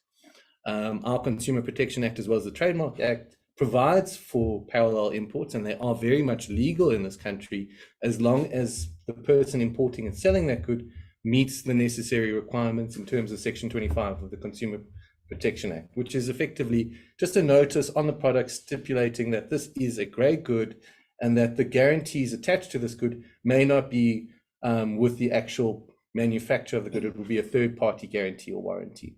Illicit goods, on the other hand, merely deal with customs or duties related issues, where a genuine product has entered the market and the importer has failed to pay the necessary duties on that product, effectively creating problems for the fiscus. We find a lot of not necessarily pop culture products in this illicit trade industry, it's more tobacco, alcohol. Those are the type of products where we find where there's a high tax, people tend to avoid paying those taxes. So I hope that kind of clarifies the issues on counterfeits, parallel imports, and illicit goods. 100%. Cool. So next question, does South Africa have specific legislation to deal with counterfeit goods? And then to follow up from that, both Scott and Farrell, tell us more about Sataga and your approach to. So I'll handle with the legislation as a starting point. So South Africa has a very sophisticated IP legislation. We have specific acts governing almost every area of IP, from trademarks, designs, copyright, and patents. The Counterfeit Goods Act effectively allows for brand owners and interested parties to file complaints with the respective law enforcement agencies to state, our brand has been affected, our trademarks or our copyright, these goods are counterfeit, and I've mentioned what counterfeit goods are. And we have found that in the toy and games industry specifically, there was a desperate need for an association to try and curb the costs associated with brand enforcement in this country. And Sataga is the birth child of that kind of need. And Farrell and I, we were colleagues at a previous law firm, and we just banded together with a number of different industry players and thought, this is the time where we need to come together, take a stand, and actually assist where we can with all these different brand holders to take action. Because toys and games, at the end of the day, the end consumer is children, for the most part. And we need to protect our kids from the harmful effect of counterfeits. So I think Farrell can share a little bit more about what Sataga is and what it is intended to do. Thanks. Yeah, so Sataga is a newly formed non-profit company. It is the SA Toy and Games Association. And as Scott said, one of its primary objectives is to combat counterfeiting within the toy and game industry in South Africa. I think it's an issue that needs a lot of education. We need to educate the public, we need to educate the consumers, and yes, we need to educate businesses. Because if you, like Christian said earlier, if you want to bring a new product in, you've got to do your homework, you've got to check the rights that are associated. You've got to make sure that you are not, number one, infringing the rights of somebody else. And number two, you've got to make sure that your rights are protected, because at the end of the day, that is your investment. And you need to protect your investment. And we're very fortunate in South Africa, number one, to have very comprehensive intellectual property, very competent and creative intellectual property law firms. And what we want to do is encourage people and encourage businesses to engage at the early stages. So, as early as your product development stage, they can help you create your, let's call it a protection model, to make sure that when your product is released, you've got that initial protection in place and you're not starting from scratch when you do encounter counterfeits. And Sataga goes a little bit further, information amongst the different law firms and amongst the different brands is very close to their chest. And we want to share that information to the extent that we can and inform retailers, distributors, licensees, licensors, whoever is part of the supply chain about what's going on in the market. What are the things that you need to be concerned about? Who are potential players in the market that we should be looking at enforcing against? Coming to things like Comic-Con, educating consumers, educating creators, educating people who are seeking investment in South Africa. And, we're very fortunate to have people from Jetro and other stakeholders in this panel discussion, because your clients and other clients that we deal with on another level are very concerned with what's happening in this particular industry. Which I think is a good segue to the next question. So what makes counterfeiting such a big problem in South Africa and globally? Money. Money. The root of all evil. It really is. Counterfeits account for, and I think the stats were between, and correct me if I'm wrong, it's between $2 and $4 trillion globally. And that's across multiple different industries. It's not just limited to toys and games. And it is an incredibly profitable model. Your overheads are very small. You do not need to worry about regulations. You don't have to worry about labor costs. A lot of counterfeits actually fund other nefarious activities like terrorism, and I won't go into any specifics there, as I don't want to find myself not on the as someone trailing me on the way home, as well as organized crime. You know, we have prostitution rings that are funded by counterfeit goods. And it's a very, very scary place to deal with. And I think a lot of people overlook the impacts of counterfeits from a fiscus, from a personal, to all kinds of different areas where counterfeits affect you, me, businesses overseas. And I think Farrell can elaborate a little bit more. I think Scott's made some good points. To go back to the original question, what makes it popular? I think some of the main factors would be, number one, availability of the authentic products. So if you take, let's take South Africa, for example. If there's a product that's popular abroad and people are seeing it on TV and they're seeing it on social media, there is that need, there is that want, there is that demand. And if the legitimate channels aren't providing those goods, you can be assured that the counterfeit market is. And that's one of the reasons people turn to counterfeit goods. The second reason, as Scott said, is costs. With the rising cost of living in South Africa, and I think globally, people don't always have the same amount of disposable income that they may have had a few months ago. But you can't really explain that to a child who now wants a toy or wants a game. So that also then steers people towards the counterfeit goods market. One of the other main factors is online sales. And if you look at it, your entry barrier is very low.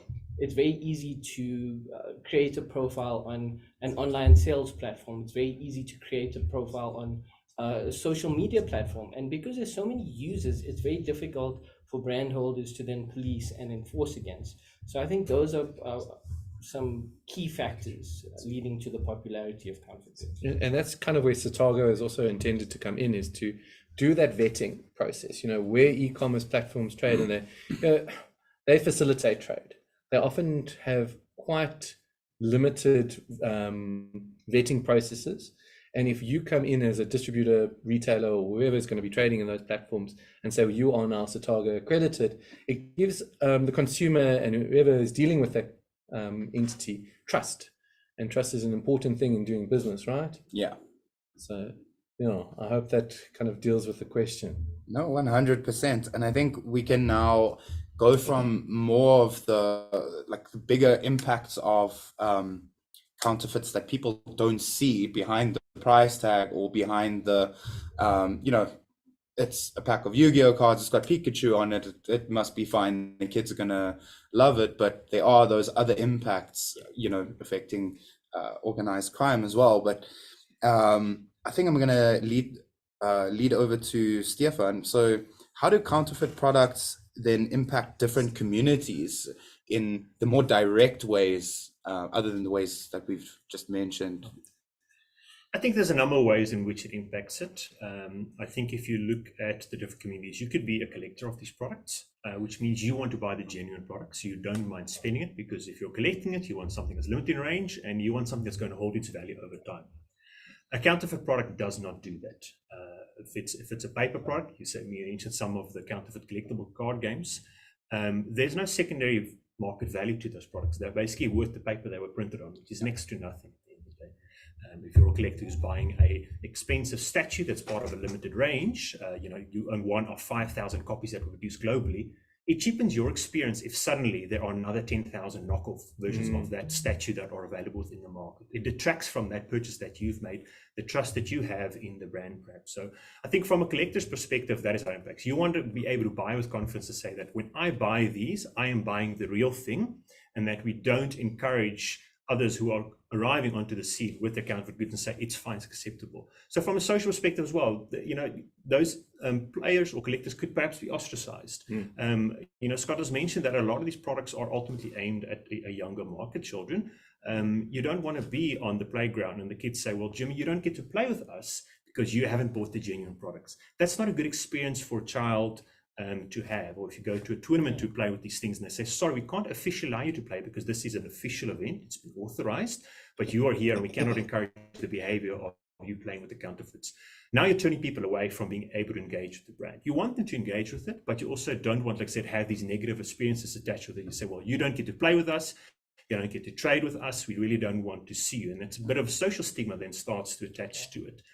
If you are a person that sells the products, you don't want to be selling it at a certain price point, and a competitor down the road from you who's trading in these counterfeit goods is selling it at a tenth of the price. It impacts your business at the end of the day.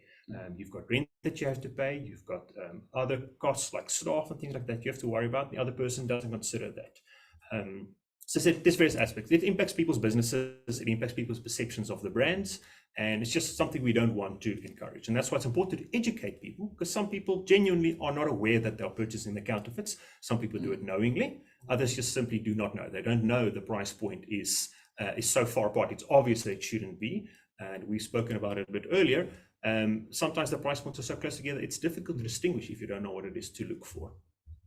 Great, thanks so much, Stefan. And then I think I'm gonna go over to Jackie now. So Jackie, tell us, how did you become an official distributor for Bandai? And then what impacts or harmful impacts have you seen grey goods and counterfeits have on your business, especially with figurines? Well, Frankie and I love Japanese animations and toys since we were young, very, very young. And we have so many collections like Gundam, Dragon Ball, Senseiya from Tamashii Nations Bandai. So we love, it's really our passions to have toys become our career. And then we start the business since 2008. And yeah, then we found that we hardly to find Tamashii Nations products in South Africa. So then we start to contact Tamashii Nations Bandai in Japan, and then we just do a lot of preparations work through the past few years. Then we finally and proudly become distributors of Tamashii Nations Bandai. Yes, and then counterfeits also is very, very serious and causing a lot of problems to the authentic brands like us, but so many people are unaware of the full impact of the counterfeit goods on brands. So the following points that I think is most harmful to, most harmful consequences of counterfeiting of the brands, which is like they're selling the price by, it's very, very low, and then cutting the authentic brands profit, the sales, because they don't care about the material that they use, and they don't need to pay the licensing fees, and of course the cost will be low, and then they will sell a cheaper price to the consumers. So many sales will lose, for the authentic companies. So the other hand, also damaging the reputations of the authentic brands, and then they will leave a lot of problems to the authentic company to deal with the counterfeits customers that they have on hand as the fake one, and they don't aware of the natures of the goods are a fake one, and then they will always return to the authentic brand and blame them, and then leave the negative reviews online, which is causing a lot of problems to us. And we have to spend a lot of time to explain to the clients and help them to resolve the problems. So which is causes hectic problems for that. Yeah, and then also we're damaging the business relationship between the distributors and the authentic brand, because they think that, okay, they look at the price online, oh, why that's so cheap online, then they will think sometimes, they will think that the authentic brand itself is the competitors with them. So they will damage like the relationship built over the years, and then it's causing a lot of problems as well.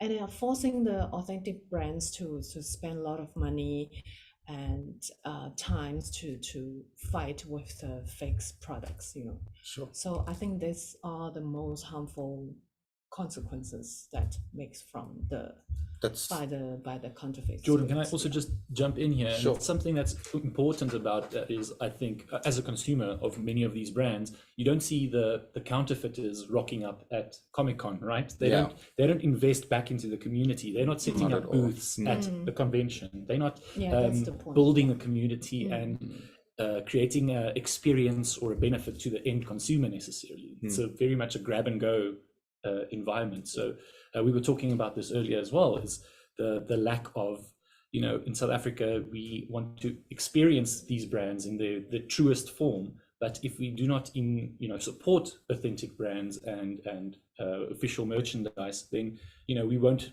reap the benefits of that at events like Comic-Con. So that's always for me, it's also hearing you guys talk, very important point to keep in mind. Yeah, the work behind the scene, that how much money and how much effort that we put in there, people, the consumer will not see that, and then they just take the advantage of advertising, and it will put off a lot of efforts to promoting this authentic brands, and then behind this, then they will take that advantage to sell the counterfeit goods in lower price. That's kind of like, it's very, very frustrating. And the thing is, if we want to see more content being created with, anime studios, I'm a Demon Slayer lover myself. If I want to see the manga's come to an end, but if I want to see new kind of creations coming out, we need to invest in those artists. We need to invest in those products. And by putting money into counterfeiting and spending the money on the counterfeits, you're effectively detracting from future content being created, and that's, we all in this because we love this community, we love the products, and we want to see more of it. And that's why I would really kind of advise anyone who's listening to this to please steer away from counterfeits. If you love this community and you want to see more and you want to see it grow and have more kind of investment from our Japanese brands, stay away from counterfeits. 100%. Don't buy counterfeit. Cool. So what can a brand holder do to protect their intellectual property in South Africa? And that question is for Farrell and for Ruan. My first advice would be get a lawyer. Farrell, I don't know if you want to take it further. I mean, obviously registering trademarks in South Africa, making sure that it's registered. But I'm sure you can elaborate on a more practical approach. Yeah, I think a lot of people have touched on this issue. And I think the best advice I can give people is be proactive. You've got to speak to your IP attorney from as early as possible. Because remember, if you take the registration of a trademark, for example, you're looking at an average about 18 months to about 2 years before it gets registered.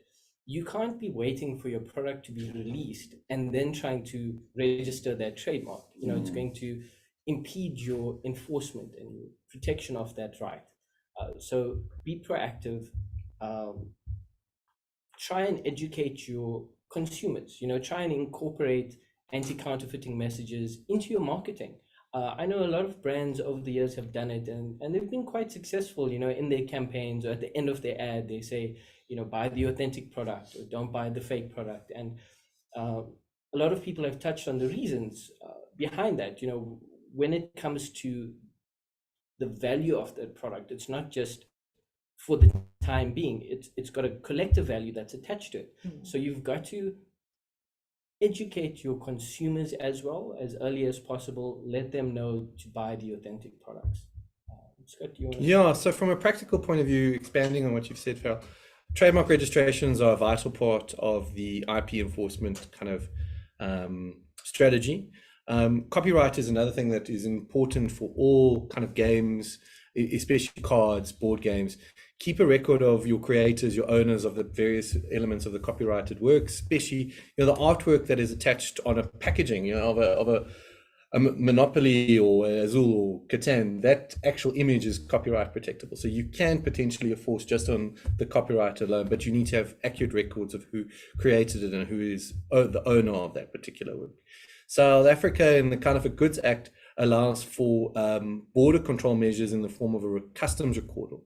So where customs officials are empowered to stop containers and imports if they suspect that there's any kind of counterfeit goods in those particular containers. Even people in their luggage can be detained for having counterfeit goods. And that's just a caution to anyone who's listening. If you're flying out to some of these destinations and bringing in, bags worth of Pokemon cards, you could find yourself behind a jail cell, and just bear that in mind. Sure. Just one more thing I wanted to add in there. When it comes to what can you do to protect your brand, I think one of the other factors we have to take into account is you have to take action. Yes. You have to, it's vital. Active brand protection is one of the key deterrents. So if you actively enforce your brand and you actively enforce your rights, it then deters counterfeiters because they know that they're going to face criminal and civil prosecution, which essentially hurts them the most because it hurts their pocket, number one, and it hurts their reputation. Because as soon as you say, for instance, if the police conduct a raid at a store, the public sees the cops are going in, the public sees the goods being taken out, they then say, okay, you know what, I'm not going to support that store anymore. So you've got to actively enforce your rights. Yeah, because you can find yourself in a market where it's overrun with counterfeits, and then to now try and penetrate it with genuine product is going to be incredibly difficult. So active enforcement is a huge thing. We found it very successful for the brand that I represent, which is the largest building blocks company in the world. We have effectively kind of cut off the head of the snake, and that has had a trickle-down effect where we've seen less and less other retailers who were potentially buying from this particular supplier no longer trading in this product, and it's been a huge success, and that was done within a year of landing the client. Sure. So that's excellent points for what businesses can do to protect their new products from being counterfeited, but then also what distributors and retailers can do to fight against counterfeit goods. With active enforcement, are there any other methods, particularly for distributors, retailers in like the genuine product space? Is there anything else that they could do? It's one of the key focuses of Citago, and it's maybe something that attorneys don't always tell their clients, is speak to each other. You might be competitors in the business sense, but in the fight against counterfeiting, you are each other's greatest allies. If you are selling the same or similar products, you probably have the same or similar issues in the same regions, and if you start speaking together, you'll find ways that you can work together, and by working together you can share information. You can reduce the cost. So instead of 5 companies trying to take action against the same person, you can now band together and kind of share the costs, share your resources, and have a greater impact. Also, I think people forget that the retailers and the distributors probably sit with the best information that there is, because they are the market. They are constantly in the market. They see what's going on. So I think by working together and sharing that information, you then create the avenues for effective enforcement. I also think, just to add on that, the communication that you mentioned earlier from retailers and brands, like if you go on Solarpop's website or Hobby Island's website, it clearly states we are the only official distributor for these brands. So that's also a very useful thing to put that messaging out there so people can understand that if you're buying if your supplier is not one of these guys in those product ranges, then you're supporting counterfeit goods. Awesome. I think we've got an audience question from Sipo Mfana. How do you, and this is actually a question we were going to do, so I'm going to just combine the two questions. So are there any tips to avoid purchasing counterfeit goods, and how do you tell the difference between a counterfeit and an authentic item? I'm going to throw that question out to either Scott or Farrell from Sataga and Stefan from Solo. I think we can all give one reason, right? Otherwise, we'll just have that. You go first. Yeah. I think one of the first telltale signs is usually the quality. If it's not obvious from the price, an item that sells for 500 Rand usually in the market, and you suddenly come across it at 50 Rand. So not even a deep discount would give you that type of price point. So the price point is usually a fairly good indication. If it's multiple tiers below where you expect to pay it, you're not getting a good deal. That should be the first warning bell there. And the second one is just the quality. It is sometimes easy to look at the two products, if you compare them side by side and say, this is not what I'm expecting. If it's a board game, you can see, well, this board game is not even shrink wrapped. The sides of the box are closed off with sellotape. You say, this is not the type of production quality I would expect from an international brand that is selling millions of copies across the world. The coloring looks off.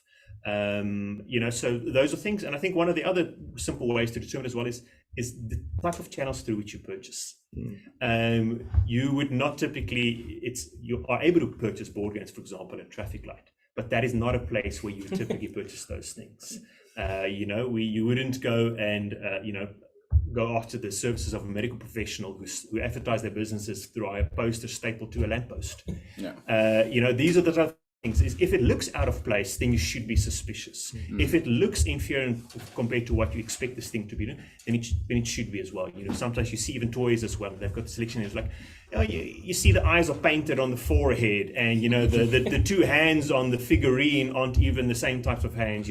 Those are the types of things that you should see. So the quality, the price point, but also where it is that you're finding the item. If you are purchasing card games from a hardware store, it should tell you a little. But you would expect to buy that from a bookseller. You'd expect to find it from a toy store, perhaps a gift shop, or any of your hobby and comic type stores. And obviously online as well. So you've got plenty of people that have got their online websites. That we, for example, Solopop, we verify our retailers to make sure that we think the product fits with what it is that they're doing within the business. So at the end of the day, if we're saying we are the distributor for these products, and here's a retailer listed on a website where you can go and buy, it gives you confidence that this is a genuine product. And if you do encounter these issues, you can come back and say, well, here's my receipt, I purchased the product, and we will work to fix that for you. I'll challenge a lot of people who buy products, as I said, from a street corner or from a flea market or something like that. If you experience a problem, go back to the receipt and see whether you get a refund or not. It tells you if they do not have the confidence in their own brand, it tells you a lot there. Because we back our brands 100%. We will work with you if there's any sort of problem. Spoke about, for example, online. We know that there are major online retailers. There's lots of independent online retailers. But again, look at guys that are selling maybe through some of the secondhand, retailers, or guys that have just created a commercial profile. It's Aunt Sunny from Four Ways, who's now selling toys on Facebook Marketplace. Say to yourself, is this someone that I think should be selling these types of products? So kind of suss out the situation, make a decision for yourself. If you're uncertain, you can always try and reach out to the distributors of the products and say, listen here, I see this product person is selling it. Can you verify, did this come through you? I think Stefan could have been an IP lawyer. He's answered that, 100%. 100%. I think if I could just add on. So number one, price, if it seems too good to be true, it probably is. I think another important thing to look at, and I think it's something I neglected to mention under one of the other questions, is read. So one of the interesting things is counterfeiters will often go over and above. So they'll take extreme measures to try and convince the consumer that that product is genuine. So anytime you have a label or anytime you have any form of writing on a product, simply read it. And I promise you, 9 out of 10 times, you'll find a spelling error, you'll find a grammatical error, you'll find a sentence that makes no logical sense or completely offends somebody. I remember a few years ago, and it's quite a funny story, there was a very popular sporting brand. And I think whoever printed the counterfeit labels just mass produced millions of them. And it was a wash care label. And it said, do not wash. give to your wife, it is her job. Now, can you imagine, a wash care label is something that we take for granted. I mean, I don't ever walk into a store and read the wash care label because I've got that confidence that I'm buying a legitimate product. But if you're in doubt, just read, have a look at it, and you might pick up some telltale signs. One of the other points, I just want to go back, to what brand holders can do to protect their rights is there's all kinds of security features that you can include on your product. So you include your legal notices. The more you add to it, the more difficult it becomes for the counterfeiter to reproduce. So you can have security features on the label. The security features that only certain people in the company would know, and only maybe the attorneys and law enforcement would know. So it makes it easier to identify. But look at the price, and I think just read the labels, read the product. Yeah, and do your research. If you're looking to import a particular set of products and it's coming from a site that may be unfamiliar and is, like we said, the price is too good to be true, try and do a bit of research, contact the local guys, even the international guys. Around this table, you have access to a number of different industries, and just kind of make sure that you're buying from a legitimate player. Sure. So with counterfeits being such an issue, Ruan, is there any reputational damage to South Africa as a country, or like how does that affect trade with official brands overseas with regards to like the view of the African market and the South African market? Yeah, that's a very good question, Jordan. It obviously affects the image of South Africa as a viable market very negatively. The first thing that people look at is to see if there are trusted partners in South Africa that they can deal with, and if you've got a market rampant with counterfeit goods, unfortunately, that creates a bad image to say that someone is supporting that, and it seems then unlikely to find a legitimate partner. Also, and we've talked about this many times, the data available for someone who's selling counterfeit goods aren't sharing their sales data with their supplier, and the access to that data for an official supplier, let's say in Japan, they can get a picture of what's available in South Africa, what the market is doing, and then they can act on that and decide, well, this is a market worth investing. And again, it benefits the end consumer because they get more variety, more exposure, and then more events and more points to engage with that brand in a confident manner. And just going back to what Scott said as well, through an organization like Jetro, you are able to contact us and we can put you in touch with, the right people in the right places.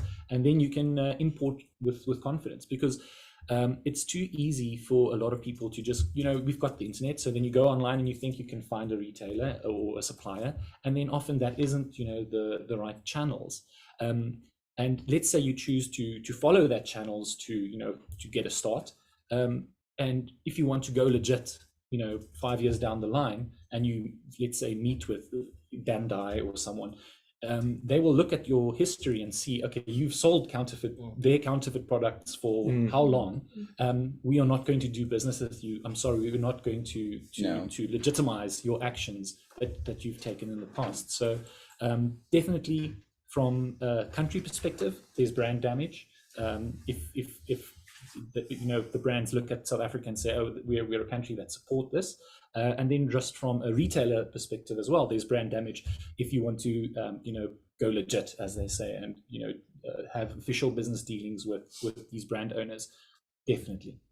Sure. Yeah, Luana, maybe I want to touch on what you mentioned there. As you said, obviously the information and the data, especially that flows back to these ultimate owners of the properties and the brands, it can skew the perception in the market.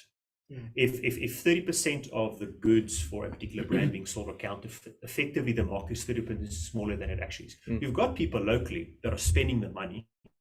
They are engaging with the brand because they're perhaps fans of this property. But because it doesn't flow through the official channels, for all intents and purposes, it's as though that market segment does not exist. Exactly. And then when you're starting to make decisions about how big the market is, what additional licenses should we extend so that the official products can be available through official channels, they might make a decision and say, well, we don't think you're at that point yet because you're in this tier. We need you to be here. But even though, in fact, if anything was official, you could be reaching those things. I said that skewing of the market is it negatively affects the perception, not just because this is a country that is conducive to this trade, just how popular the brands are, perhaps. And the international companies are only willing to make those investments and extend the license, things like that, if they think it makes business sense to do so at the end of the day. This all comes about, we can only reinvest if the sales are there in order to support it. A lot of the things that we do by doing, the retailers that attend Comic-Con, if you're hosting a figurine fair, or it is us hosting tournaments for Pokemon and and things like that, it is the product we sell, and it's the profits are made from those sales that allow us to reinvest in the market. We are doing the promotion, we are doing the marketing, we are doing the expansion, trying to reach new retailers, things like that. If the sales are not there, then eventually say, this might be a product that I sell, but it's not a product that I actively want to support by trying to grow the market even further. If it comes, it comes. And that's not a position you want to be in. You want to have as many fans have access to the product. You want to bring more people in to be able to engage with those brands. And that's, I think, further down, these are the consequences people often don't consider necessarily. Yeah, sure. And I think if I can, just add to what Stefan and Ruan have said, one of the core tenets of Sitaga is obviously education and creating awareness. And I think our role here today is not just in regards to anti-counterfeiting, but to let the international community know that, yes, we do have counterfeiting in South Africa, but counterfeits are a global problem. But in South Africa, we have the necessary legislation, mechanisms, skills, and willpower to actively combat counterfeit goods. Sure. So, little message at home again, it's fun and games until you've brought the reputation of South Africa down, until you've stripped there's no information going back to the brands overseas, so there's not going to be much fun activities that we receive like at shows overseas. I recently saw there was a beautiful Yu-Gi-Oh watch that they got at shows overseas, and then we look at that and go, why don't we get those nice things? But it's everything that we've mentioned, that like if you're not supporting the original product, there's not enough revenue there, there's not enough information to justify doing these really big experiences or bringing the nice things, as we refer to them here in South Africa here, because, well, we've got a bunch of fake things. So with that, there's a question from the audience, the color of duct tape. How does locally produced goods using imagery from pop culture titles tie into the counterfeit discussion? I don't know. Do you want to tackle that, or should I go for it? I'll jump in. So Christian, in his presentation, which was earlier to this one, really dealt with the fine line between fan art and kind of copyright infringement. If a product effectively infringes a owner of that copyright's rights in the form of either adapting or reproducing that product without the consent of the owner, you have effectively infringed their copyright. If copyright is infringed and you have created a product without the authority of the copyright owner, you have effectively created a counterfeit. So I hope that, in a nutshell, answers the question, because if you are now taking imagery that is subject to copyright protection, whether it's unregistered or not, copyright is an automatic right, you could be found guilty of creating a counterfeit good. Well, I agree with what Scott said, and I think it's a very interesting discussion that we had a little while ago in the background. And I think what you have to do is assess it on a case-by-case basis. Sure. Because remember, with counterfeit goods, like Scott said, once you prove that there has been an infringement of an intellectual property right, and once you have that secondary element of that product being used for commercial gain or for the purposes of trade, you could then be looking at a counterfeit product, and you could then be facing civil and criminal prosecution. So I think, a lot of people have touched on the point that do your research before you introduce your product to the market, whether it's locally produced or whether it's imported. You have to do your research, do your homework, make sure you're not infringing on anybody's rights. Yeah, I think a lot of people remember that situation when CDs, we used to burn CDs, right? And you would burn a CD and you keep that copy as your own, generally okay, as long as it came from the original CD. But as soon as you started making a copy of that original CD and then distributing it to your friends, and it no longer falls within the ambit of fair use. And that's what you've got to be careful of for images as well, and your copyrighted works. Yeah, I mean, a practical example that I often use when people approach me about these things, say, can I use these people's products or IPs or properties? I say, let's turn that question around a little bit. We talk about other people's intellectual property.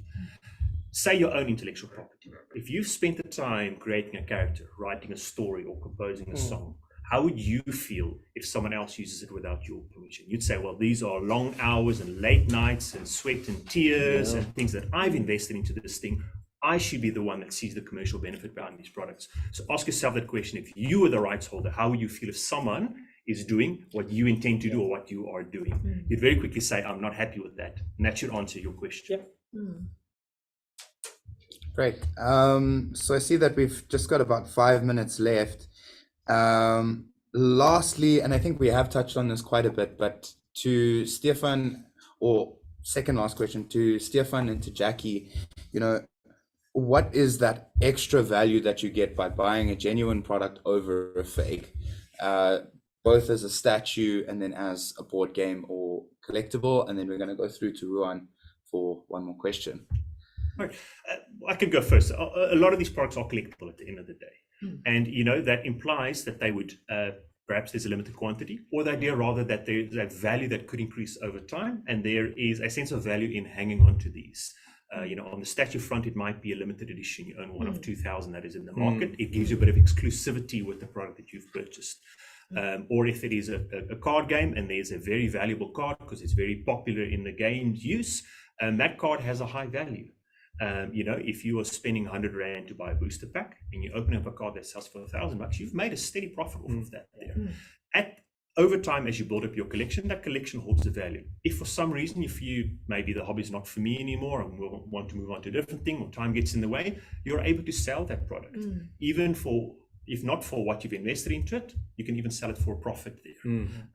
That is something that the counterfeits do not, because they do not hold value. So they are worth the material that they were produced with. Whatever a kilogram of plastic cost, that is the value. The value does not sit in the character design, things like that. So that is just something to keep in mind. The genuine products can either hold or accrue their value over time, whereas a counterfeit today or 10 years from now is still worthless.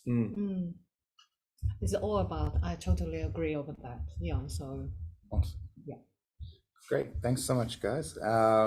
Lastly, so Ruan, how can Japan Street and Jetro be a game changer to help connect South African retailers and to brands and companies overseas to get official merchandise? So, and especially Renee mentioned earlier the business matching later this or in early September.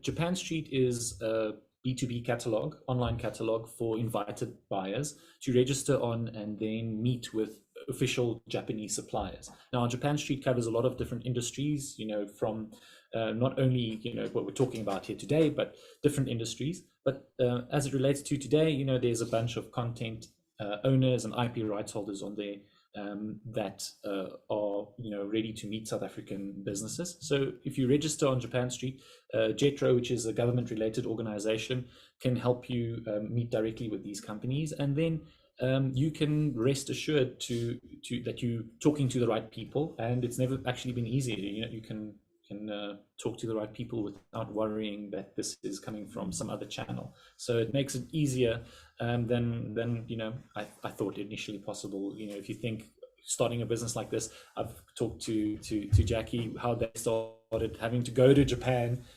This is all online, and it's easier than ever to meet the brand holders.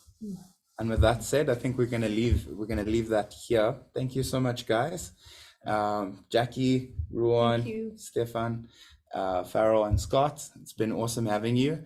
We're gonna quickly go to a video, and then Ruan and I are gonna walk you through how to sign up for Japan Street, where we'll be having networking meetings from 5 to 20 September. It's a really good opportunity, as Rowan said, to meet with Japanese business executives. Flights to Japan are incredibly expensive, so it's amazing to have Jetro here, and then also just having them there to help with translation and etiquette. Yeah. Yeah. Jordan, if I may make one closing comment, if you don't mind. Sure. I'm sure that there are a lot of the people that have tuned in today, or as fans of the brands, or as concerned as we are, people within the industry, about the counterfeits. And I want to say there is a way that you can get involved. On the Solarpop website, solarpop.co.za, there is a list of all the brands that we represent. There's also a list of our authorized retailers.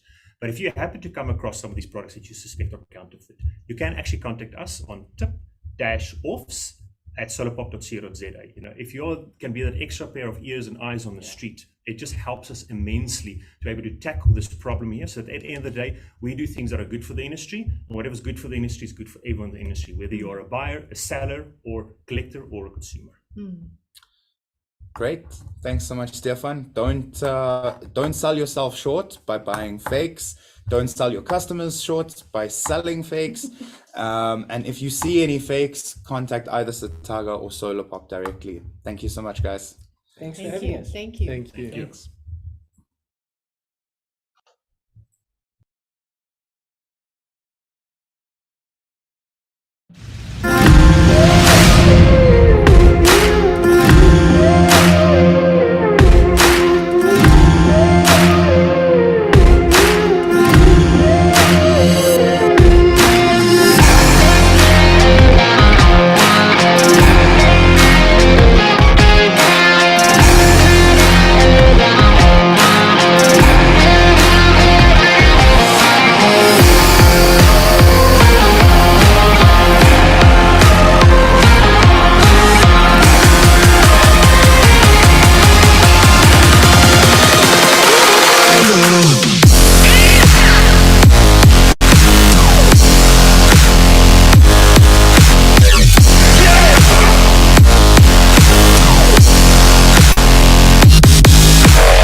Thank you, everybody. That was a very informative session this morning. We have been monitoring questions and answers on YouTube and Zoom.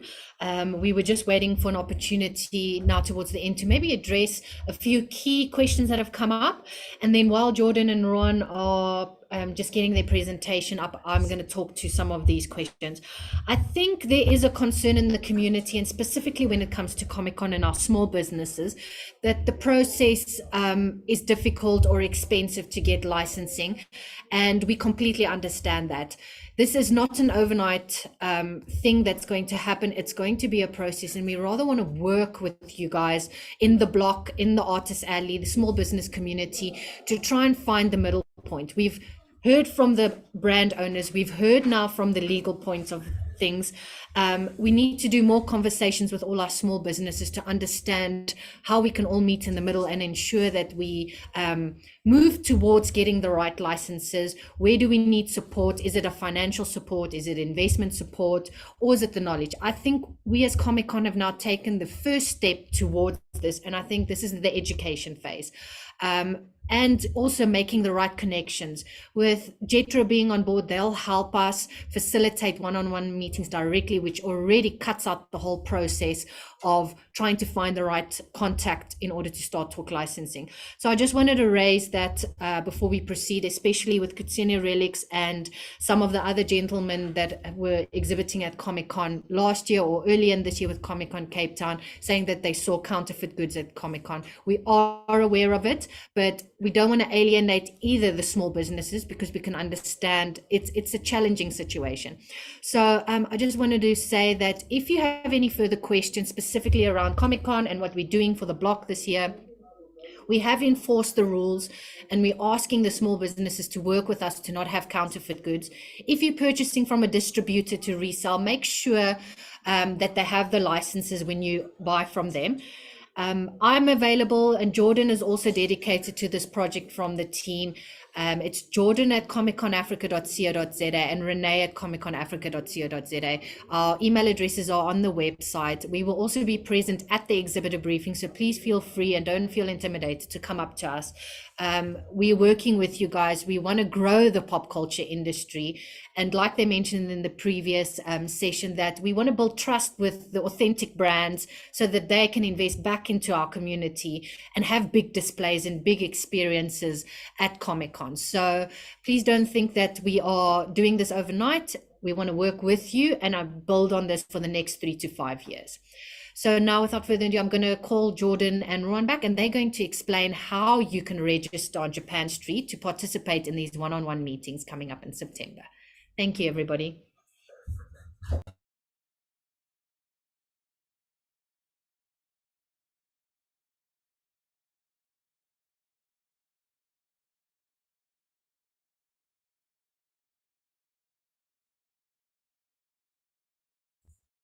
Great, and we're back. Awesome. So thank you very much, Jordan and Comic-Con team, for this opportunity today. I've got a presentation here just to run you through what we have planned for the rest of our collaboration with Comic-Con. As mentioned earlier, from the 5th to 20th of September, there will be dedicated business matching between South African businesses and Japanese suppliers or Japanese companies. So just to give you some information, firstly, there's a lot of the information is available on the Comic-Con website already, so you can download the necessary forms and get the necessary guides from the Comic-Con website. And there's a lot of information already shared there, and basically exactly what I'm going through here today as well. So firstly, what we'd like you to do is to create a profile on Japan Street. That is our online B2B catalog that allows you to meet with Japanese suppliers. There's a website over there. You can see japanstreet.go.jp. And then you also need to visit the Comic-Con website and download your availability schedule. This is just the Excel sheet that will indicate your availability. But important dates to remember is that from today until the 17th of August, you have time to register and select the companies that you would like to meet. And then from the 4th of August, all Japanese companies related to content will be registered. So if you go to the next slide, I'll give you the lowdown on how to register. So if you visit the Japan Street website, you'll see this website. and this page, and on the right you can register as a new buyer by creating an account, which will take you to the next slide. Terms of my next slide, guys, they're working hard. The terms of use disclaimer, which at the bottom on the next slide you'll have to agree to the terms of use, and then there's another one, privacy policy, which you'll also at the bottom of the screen would have to agree to. And then basically you will just input your own company's information. You'll see there's a red little asterisk against the most vital parts that you need to fill in. So it's your company name, your name, and your surname, as well as your address and your postal code. And then if you scroll a little bit down, you can add the country as South Africa. You can add your phone number, please, your email address, and then your company's website. And the one area of interest. So you'll see there's, from that drag down box, there's a film, TV, music, game, and licensing business selection, which you can add. And then if you scroll down a little bit further, you can make a selection of South Africa, Jetro Johannesburg office, who introduced you. And then just for the password section, there are 4 points to remember when creating your passport. So password, not your passport, to keep in mind. So just be mindful of that. And then if you continue onto that, you've created, you will get, there will be a page that you will confirm your details on, and then you'll be able to go back to the original Japan Street website, input your username and password, and then you'll gain access to this closed online B2B catalog. So the page that you're seeing there now, that's basically the landing page. And if you scroll down a little bit further, you'll see there's a search by category option.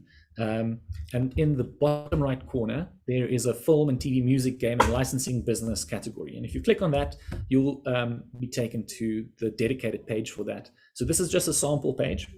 But what you're supposed to do then is you can browse through these companies and their contents. What's important to mention here is that some companies only list one of their titles. So let's say, for example, there's a company that you are interested in, but you don't see the title that, for example, that you are interested in. You can still add them and meet with them, and then at the business meeting, discuss with them directly about that title. So what you do here is, on the left, you'd add these companies to your favorites list. And then once you've made your selection of companies to add to the favorite list, you'll go to my favorites in the top right corner, and then you'll go to your favorites page.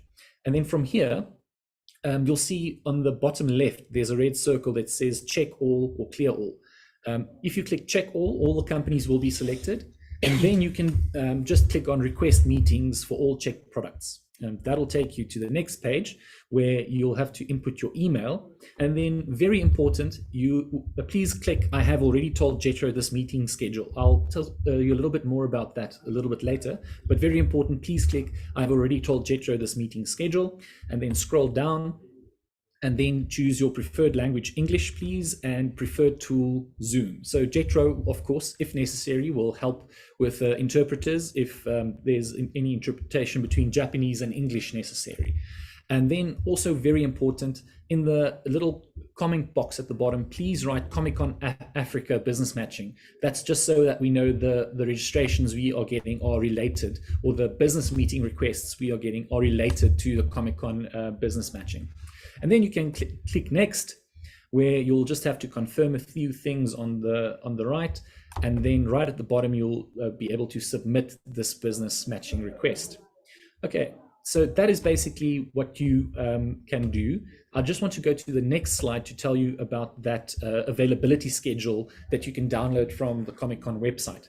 So a very basic Excel spreadsheet where you will be able to select the time slots that suit you between the 5th of September and the 20th of September. Because Japan is 7 hours ahead of South Africa, there's only a limited time period to have the meetings in. So from here, you can choose the time periods that you are available. The meetings will run for more or less 25 minutes. So you can select as much slots as possible. You know, it's probably better choosing more just because it makes it easier then to arrange the schedule. And then once you've completed that, please save that document, and then you can forward it to either Jordan or me. My email address is over there. And then from that, we are able to get all your information, the companies that you'd like to meet. and get your availability schedule, and then start setting the meetings for between you and the Japanese suppliers. And that's it in a nutshell. Thanks so much, Ruan. And also just to highlight, so thank you so much to Jetro for making a few introductions to Japanese companies for us earlier this year. We had a show on YouTube called Anime Manga Otaku, and it was really difficult to get in touch with the Japanese animators, and it's just amazing the amount of responses that we get and like how close we are with some of these companies now because of being introduced with Jetro. So I really recommend it. If you are looking to meet with any Japanese companies, come speak to Jetro first, sign up on Japan Street. They really do have all the advice that you need to hear in order to get in front of these Japanese companies, and they'll go the extra mile to get you those meetings so that trade can happen. We've got one last question from Cat's Tail. Would any of these companies like to partner with Cosplayers? Cat's Tail, I would say that you should definitely sign up for Japan Street. Have a look online and see of any Japanese brands that have partnered with Cosplayers in the past. But I think shoot your shot, put together your proposal, and let's see what we can do. Ruan? Yeah, that's a tricky one. As well, the market in South Africa is definitely growing, and as Jordan said, you know, it's good to get in touch with us, and then we can take it from there. Awesome. Any more questions from the audience? Great. Thank you so much for attending today. Sayonara, and see you guys soon. Thank you very much. Bye-bye. Bye.